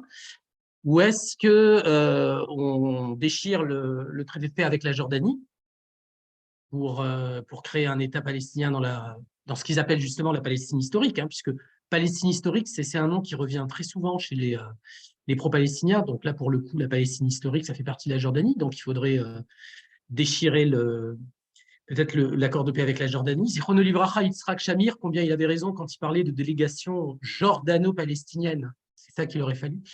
Enfin, en tout cas, moi, voilà, je n'ai pas la réponse. Moi, on me donne une baguette magique en me disant, voilà, Laurent, fais ce que tu veux tout de suite après la guerre. Ça se réalisera. Je serai incapable de dire qu'est-ce qu'on peut faire. Donc voilà, d'un point de vue politique et tachles, qu'est-ce qu'on fait à court et à moyen terme? J'ai une autre question. Je peux poser une autre Attendez, on va entendre la réponse de Pierre Lursas, si vous voulez dire quelque chose, et après, ce sera à vous, madame. Je veux bien répondre à 2 questions en même temps, ou à 2-3 questions en même temps. Comme vous voulez. Les questions, elles sont très brèves, Pierre Lursa. Bonjour, Pierre. Allez-y. Bonjour. J'ai 2 questions parce que je suis assez néophyte dans le sujet.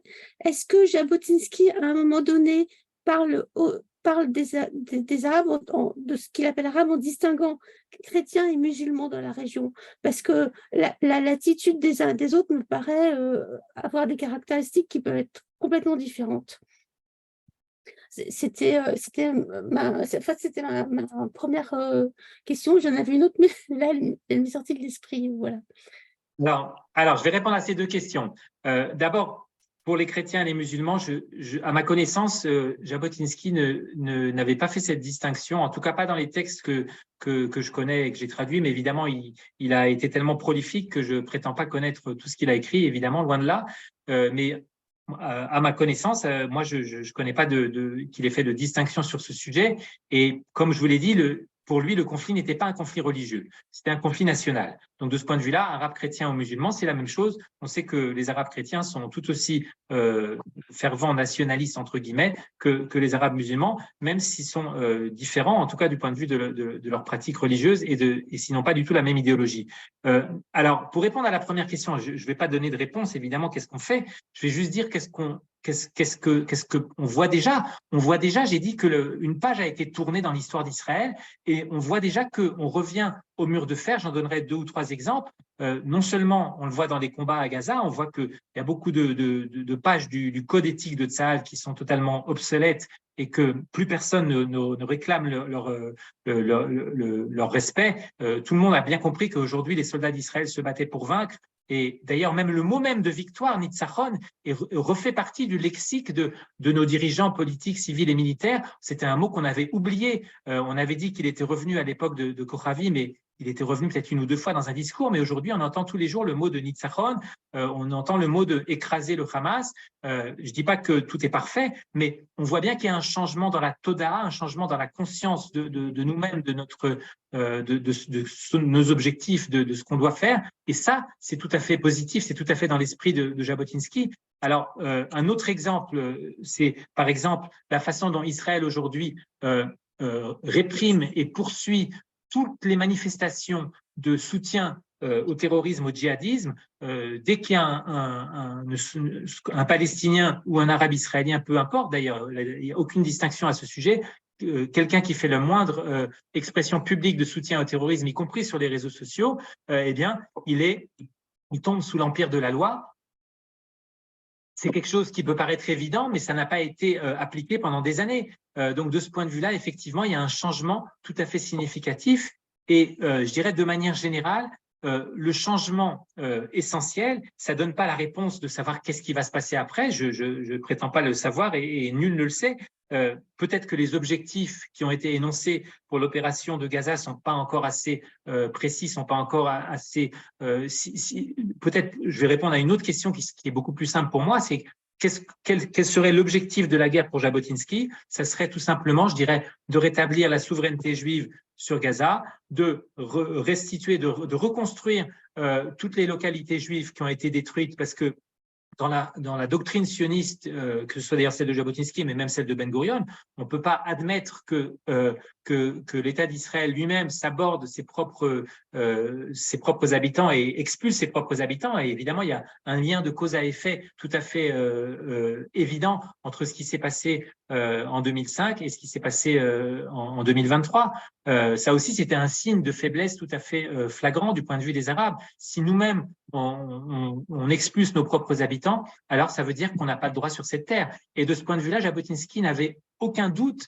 Et je dirais que la conviction qu'il avait qu'on ne peut pas acheter la paix avec les Arabes, elle s'accompagnait toujours d'une conviction encore plus forte dans nos propres droits sur la terre d'Israël. C'est-à-dire que pour Jabotinsky, comme il le dit souvent, il n'était pas question de penser que c'était une terre sans peuple pour un peuple sans terre, hein, selon le fameux slogan qui était attribué, je crois, à Israël Zangwill, mais qu'on nous a beaucoup reproché.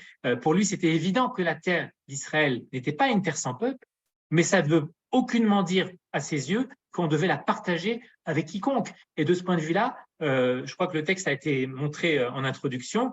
Dans la morale du mur de fer, l'idée, c'est que même si les Arabes rêvent de nous expulser, même s'ils invoquent des droits eux aussi sur la terre d'Israël, eh bien nos droits à nous doivent avoir priorité pour une raison très simple que Jabotinsky exprime de manière très simple, comme vous l'avez vu tout à l'heure, c'est que nous sommes le peuple sans terre, le peuple pourchassé tout au long de son histoire, alors que les Arabes ont un immense territoire et qu'ils peuvent tout à fait se passer de la terre d'Israël. Et une deuxième raison d'ailleurs qu'il invoque dans le même texte, je ne sais pas si on l'a vu tout à l'heure, c'est que c'est nous, les Juifs, qui avons fait fructifier cette terre et qui l'avons transformée d'un désert en une terre, à la fois qui avons fructifié matériellement, mais aussi sur le plan spirituel. Tout ce que, et Jabotinsky, je le cite de mémoire, tout ce qui a été fait de grand sur cette terre d'Eretz Israël l'a été fait par les Juifs. Et de ce point de vue-là, Jabotinsky n'a aucun doute sur le fait que la souveraineté juive doit être établie non seulement sur ce qu'on appelle aujourd'hui, de façon assez trompeuse, le Grand Israël, qui est pas plus grand que 3 départements français, mais aussi sur la deuxième rive du Jourdain. J'espère qu'il n'y a aucun représentant diplomatique de la Jordanie qui nous écoute, mais du point de vue de Jabotinsky, il ne fait aucun doute que Eretz Israël, c'est les 2 rives du Jourdain, Shte Gadot la Yarden. Voilà, je ne sais pas si j'ai répondu entièrement à votre question, mais évidemment, il y aurait beaucoup à dire sur ce sujet. Alors, je voudrais poser une question qui est plus politique actuelle. Netanyahou se revendique être un élève de Jabotinsky, mais si on regarde au final, c'est lui qui a appliqué la politique d'ériger des murs tout autour de l'État d'Israël, que ce soit à Gaza et même sur d'autres frontières. Et deuxièmement, j'en ai parlé dans l'introduction, c'est aussi lui qui a fait les accords d'Abraham, pensant peut-être contourner le problème local des Palestiniens. Et si on lit, comme je l'ai fait tout à l'heure, le texte de Jabotinsky, on voit que Jabotinsky prédisait que ça ne résoudrait en rien le problème, et peut-être qu'on voit aujourd'hui que ça, vu ce qu'il nous expose à la figure, il avait peut-être raison. Donc, comment vous abordez ce sujet ? Alors là, effectivement, c'est une question très vaste aussi. Je vais pas y répondre. Disons que je vais donner juste quelques pistes de réponse.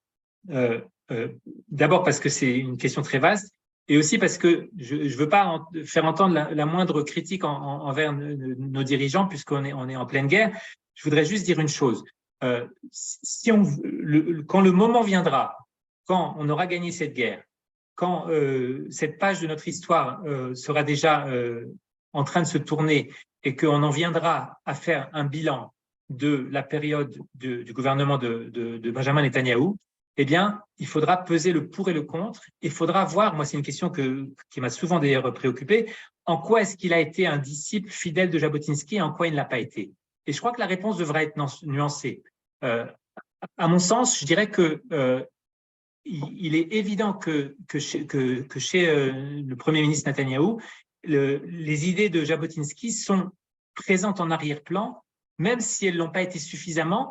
Et j'en donnerai un seul exemple. C'est l'obsession qu'il a eue depuis très très longtemps de parler du danger iranien. Et il était un des seuls, à une époque où plus personne n'en parlait dans la politique israélienne, où tout le monde considérait que ce n'était pas un sujet d'actualité, il était un des seuls à dire qu'il fallait mobiliser une coalition internationale, il fallait que le sujet du danger iranien soit mis sur le devant de la scène, et d'ailleurs il a réussi dans une certaine mesure à le faire. Et moi j'interprète cette idée fixe de la menace iranienne comme l'héritage qu'il a reçu en tout cas de son père Ben-Sion Netanyahou, et à travers son père de Jabotinsky, puisque son père était très proche de Jabotinsky. Et pourquoi je l'interprète comme ça? Parce que le père de Netanyahou, le professeur Ben-Sion Netanyahou, avait écrit un livre sur Don Yitzhak Abravanel, un de ses grands livres sur Don Yitzhak Abravanel, dans lequel il montrait que Abravanel était un exemple d'un dirigeant qui avait réussi par des moyens politiques à protéger le peuple juif contre les dangers qui le menaçaient à son époque, une époque évidemment très lointaine.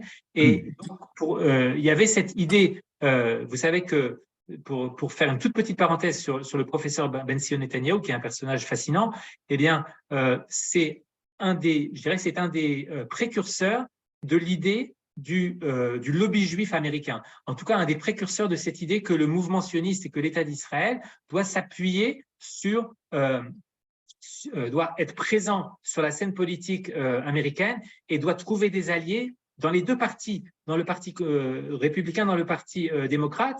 Et c'est un épisode de la vie de Ben-Sion Netanyahou qui se situe juste après la mort de Jabotinsky. Quand Jabotinsky meurt en 1940 et que le monde juif est saisi de stupeur, eh bien, Ben-Sion Netanyahou se trouve lui aussi aux États-Unis et il entreprend de continuer à son niveau. On ne peut pas dire qu'il est le continuateur de Ben-Sion, de Jabotinsky, mais il est au moins sur un sujet, c'est le sujet de développer des alliés pour Israël, pour le mouvement sioniste, parce qu'Israël n'existe pas encore, au sein de la scène politique américaine. Et de ce point de vue-là, Ben-Sion Netanyahou a joué un rôle très important dans l'histoire politique qui n'est pas très connue.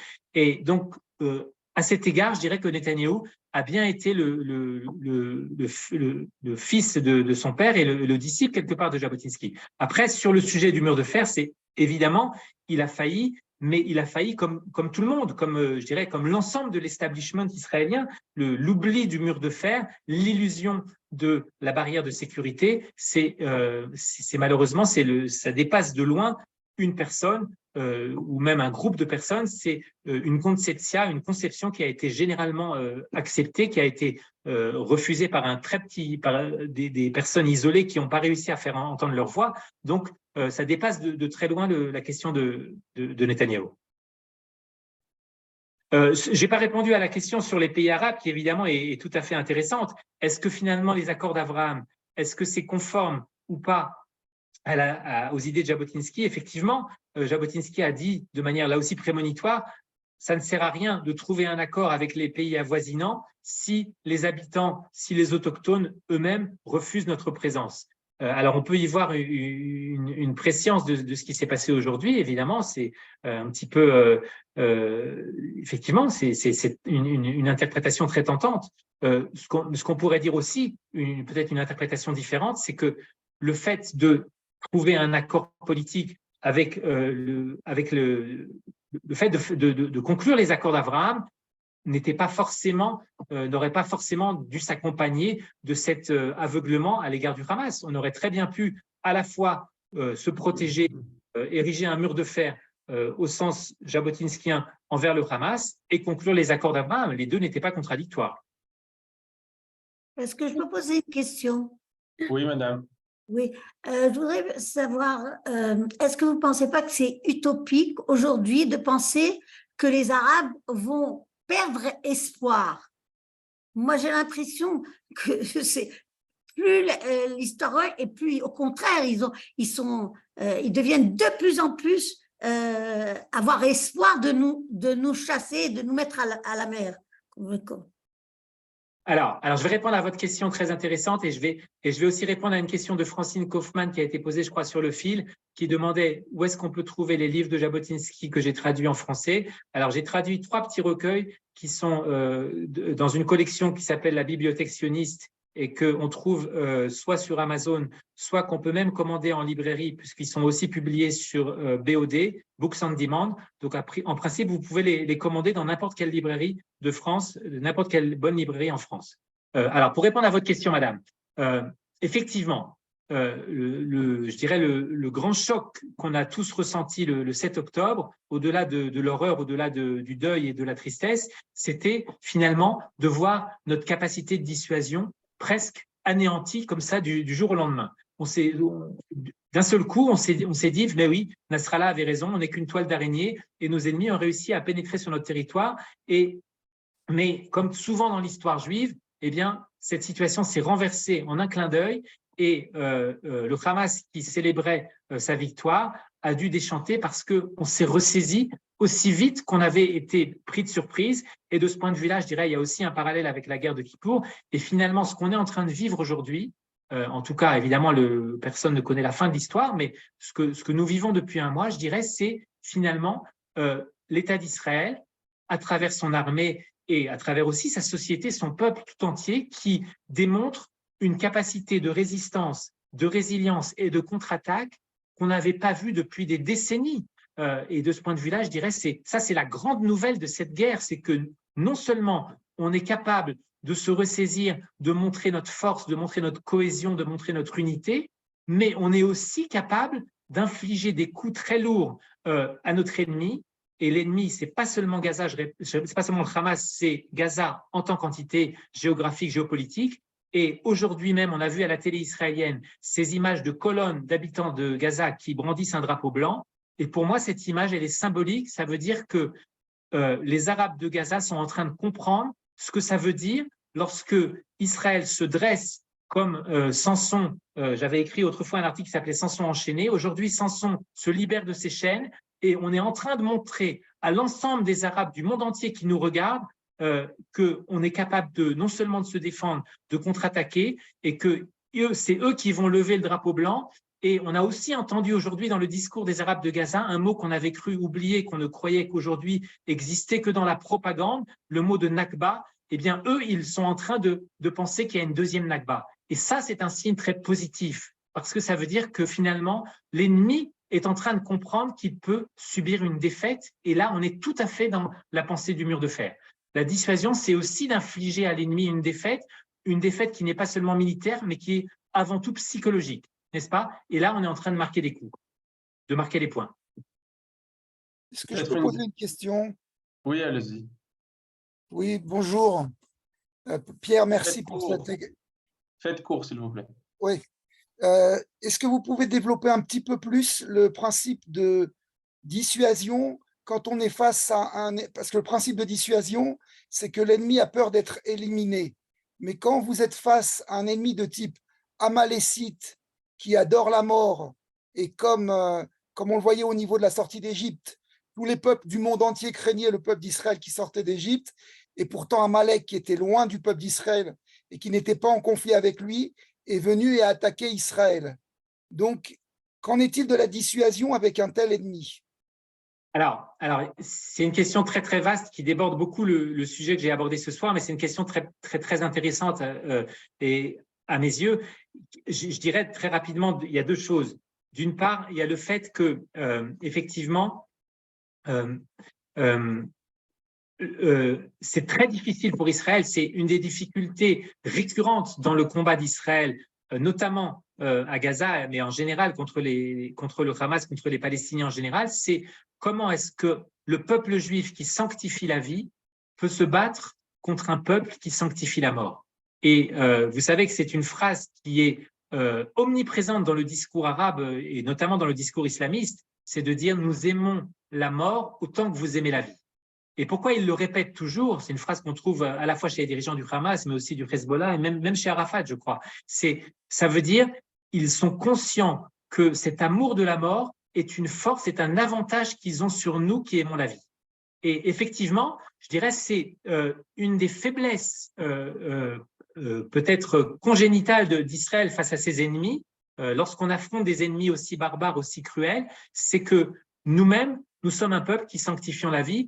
Et ça explique aussi peut-être beaucoup d'erreurs qu'on a commises, c'est-à-dire d'en venir finalement à vouloir adopter des valeurs morales qui ne sont pas du tout appropriées face à de tels ennemis, n'est-ce pas? Lorsque, vous savez que, par exemple, je donnerai juste un seul exemple, parce que c'est un sujet très compliqué, mais lorsque Israël a prétendu imposer des normes de droit humanitaire et de droit de la guerre qu'aucun pays dans le monde n'accepte et ne met en pratique, eh bien, ce sont des alliés d'Israël qui sont venus nous critiquer, nous faire des reproches. Ça remonte déjà à quelques années, à plusieurs années, et c'est des militaires américains notamment et occidentaux qui nous ont dit mais si on applique de telles normes dans le combat contre le terrorisme, alors on ne pourra pas gagner. Donc vous voyez que à force de vouloir être le meilleur élève de la classe et d'imposer des normes morales trop élevées, non seulement ce n'est pas efficace dans la guerre, mais en plus ça se retourne contre nous et ça ne nous rend pas plus sympathiques aux yeux de l'opinion internationale. Ça, c'est le premier aspect de ma réponse. Et quant à la question d'Amalek, effectivement, aujourd'hui, c'est aussi un des grands changements qu'on est en train de vivre, à mon avis, c'est que le peuple d'Israël, la société israélienne dans son ensemble, au-delà de tous les clivages qu'on a vus malheureusement ces derniers mois, eh bien, est en train de redécouvrir, je dirais, la dimension juive de notre combat, la dimension juive de cette guerre finalement, et on l'entend s'exprimer dans les discours de tous les dirigeants, de tout, y compris de l'opposition, de toutes sortes de gens très différents qui ont compris que finalement, un des éléments aussi de notre force, et là aussi, je dirais, c'est tout à fait conforme à la pensée de Jabotinsky, qui n'était pas du tout le juif assimilé qu'on a parfois décrit, eh bien, notre force, elle est aussi une force spirituelle. La dimension spirituelle du mur de fer, c'est qu'on se bat au nom de certaines valeurs. Et Jabotinsky lui-même, lorsqu'il a voulu décrire, comme je l'ai dit tout à l'heure, quelle était la dernière étape ultime du sionisme, il a dit le rayonnement culturel d'Israël, eh bien, il n'a pas pu le décrire autrement qu'en citant les mots du prophète Isaïe, Kimitzion, etc. Eh bien, ça, c'est aussi un élément de la force d'Israël, de la force de discernement d'Israël, c'est de dire, nous nous battons au nom du peuple juif, au nom de la Torah d'Israël, quel que soit d'ailleurs le sens qu'on lui donne précisément. Jabotinsky n'est jamais devenu un juif religieux. Il a compris que la Torah faisait partie de notre héritage et de notre force morale et spirituelle, mais ça n'a jamais changé son attitude. Il n'est jamais devenu un juif pratiquant. C'est un sujet tout à fait différent qu'on pourrait traiter aussi, mais c'est très important de savoir qu'on se bat en tant que peuple d'Israël et donc au nom aussi de nos valeurs, des valeurs qu'on a données à l'humanité tout entière. Oui, j'ai trouvé ma question. Allez-y. Je ne sais pas si est-ce que Pierre est encore disponible, est-ce que les gens ont encore la patience? Mais si c'est bon pour vous, Pierre, alors… Bonsoir, j'ai une question également. Jean-Marc à Strasbourg. Alors, attendez, d'abord madame. Donc, ma question, c'était, dans les livres, quelles sont les différences entre… C'est peut-être un vaste sujet, mais quelles sont les différences entre les livres de Théodore Herzl sur sa conception d'Israël et le livre les idées de Jabotinsky? Ça, c'est une question qui est assez vaste. Je la pose au cas où vous voudriez répondre, Pierre, sur ça.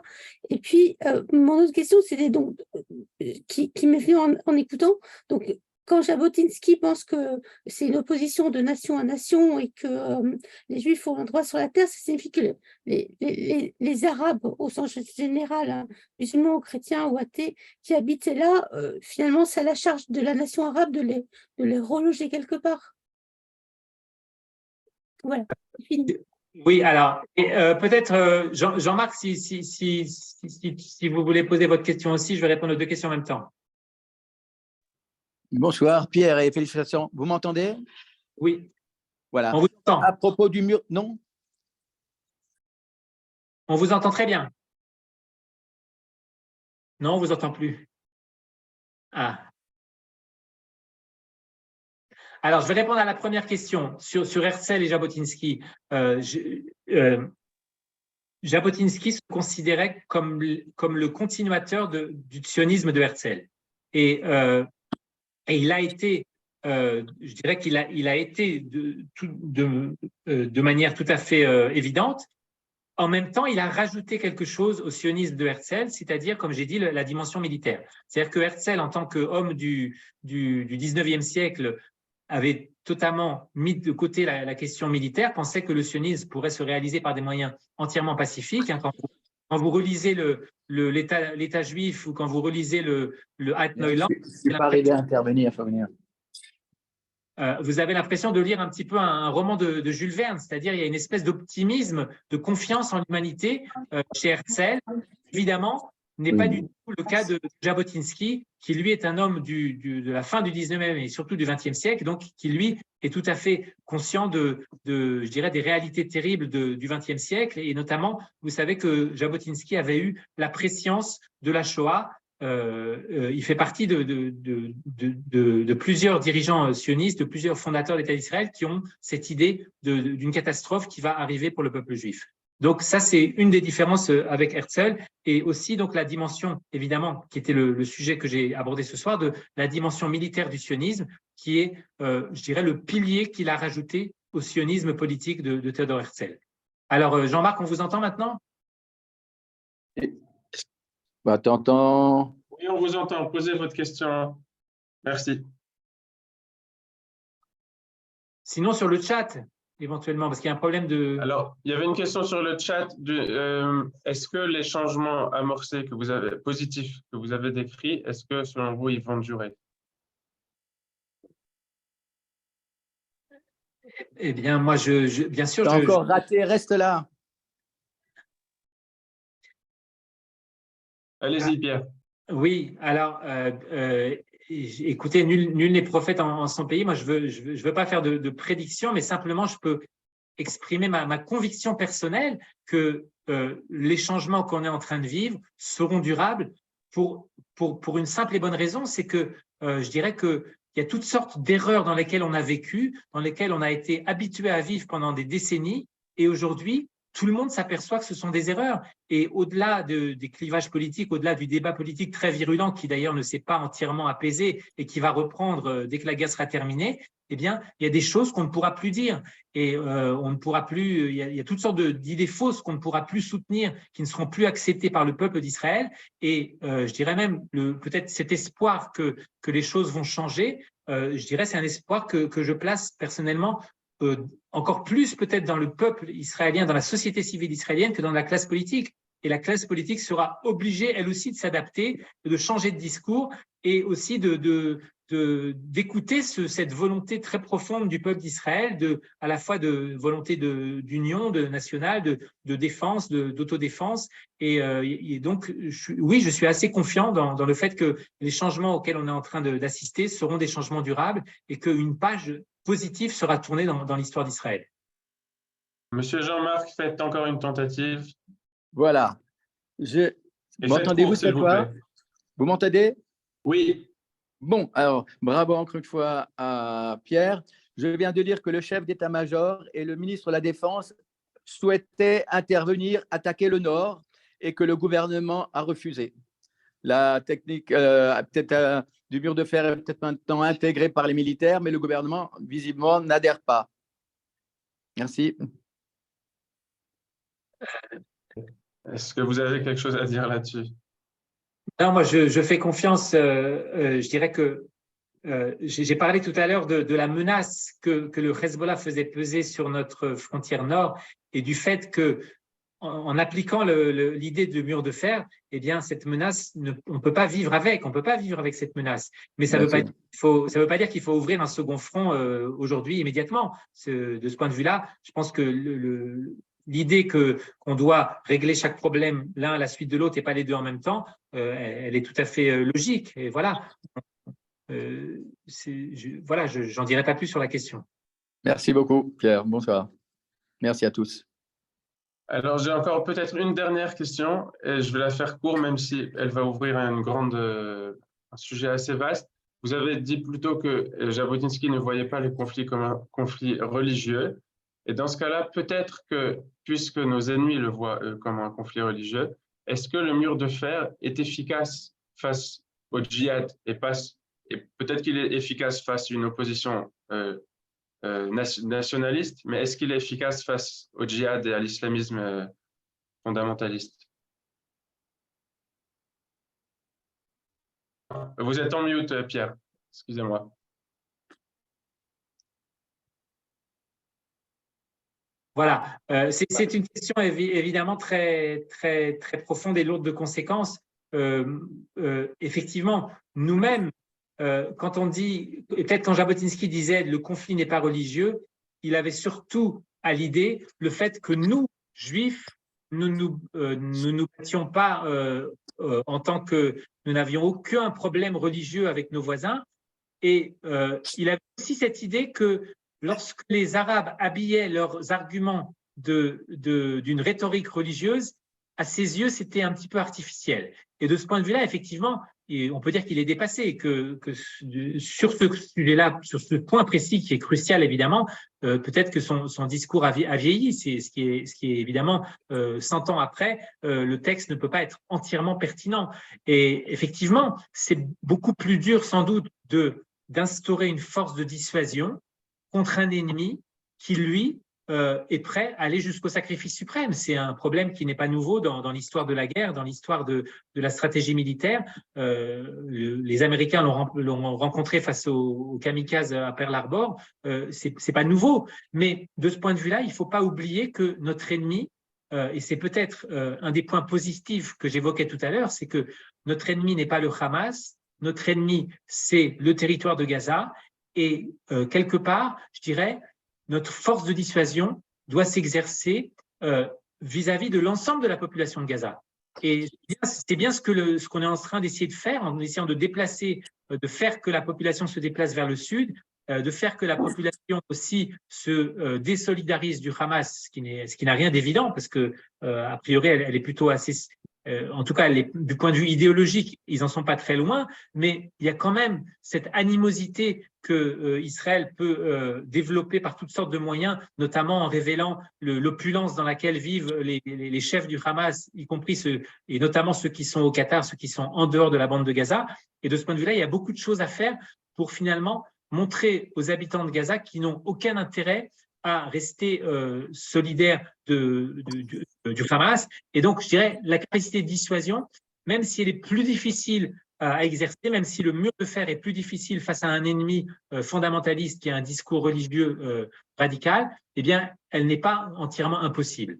Et le deuxième aspect, peut-être, c'est celui que j'ai évoqué tout à l'heure, c'est que face à un ennemi qui se bat au nom d'une identité religieuse très affirmée, eh bien, nous aussi, notre force, c'est d'affirmer, nous aussi, notre propre identité nationale religieuse, quel que soit le nom qu'on lui donne. C'est-à-dire que nous, on se bat aussi, quelque part, comme le nom même, notre nom même le dit, on se bat aussi, Beshem Ha'el, Israël, c'est le peuple qui porte le nom de Dieu dans son nom. Donc ça, c'est aussi un élément de notre capacité de dissuasion face à un ennemi qui, lui, se bat au nom de ce qu'il appelle son Dieu, qui interprète le conflit de manière religieuse. Donc de ce point de vue-là, et là, évidemment, je m'éloigne tout à fait de Jabotinsky, mais je pense que ça fait partie aussi de notre capacité de dissuasion pour peut-être, c'est ma réinterprétation personnelle de l'idée du mur de fer au vu de tout ce qui s'est passé depuis 100 ans. Voilà, merci à tous pour Merci beaucoup. Merci à tous. Merci Pierre Lursa pour cette analyse et cette conférence passionnante. Donc, les livres de Pierre Lursa, les traductions de Jabotinsky et d'autres sont disponibles dans toutes les librairies et sur Amazon. La conférence de ce soir sera disponible d'ici demain ou après-demain sur la chaîne YouTube du Centre Begin. Je viens de remettre sur le chat le lien du groupe WhatsApp francophone du Centre Begin. Vous pouvez le rejoindre. Merci à tous et des bonnes nouvelles pour tout le Ham Israël. Amen. Amen. Chazak.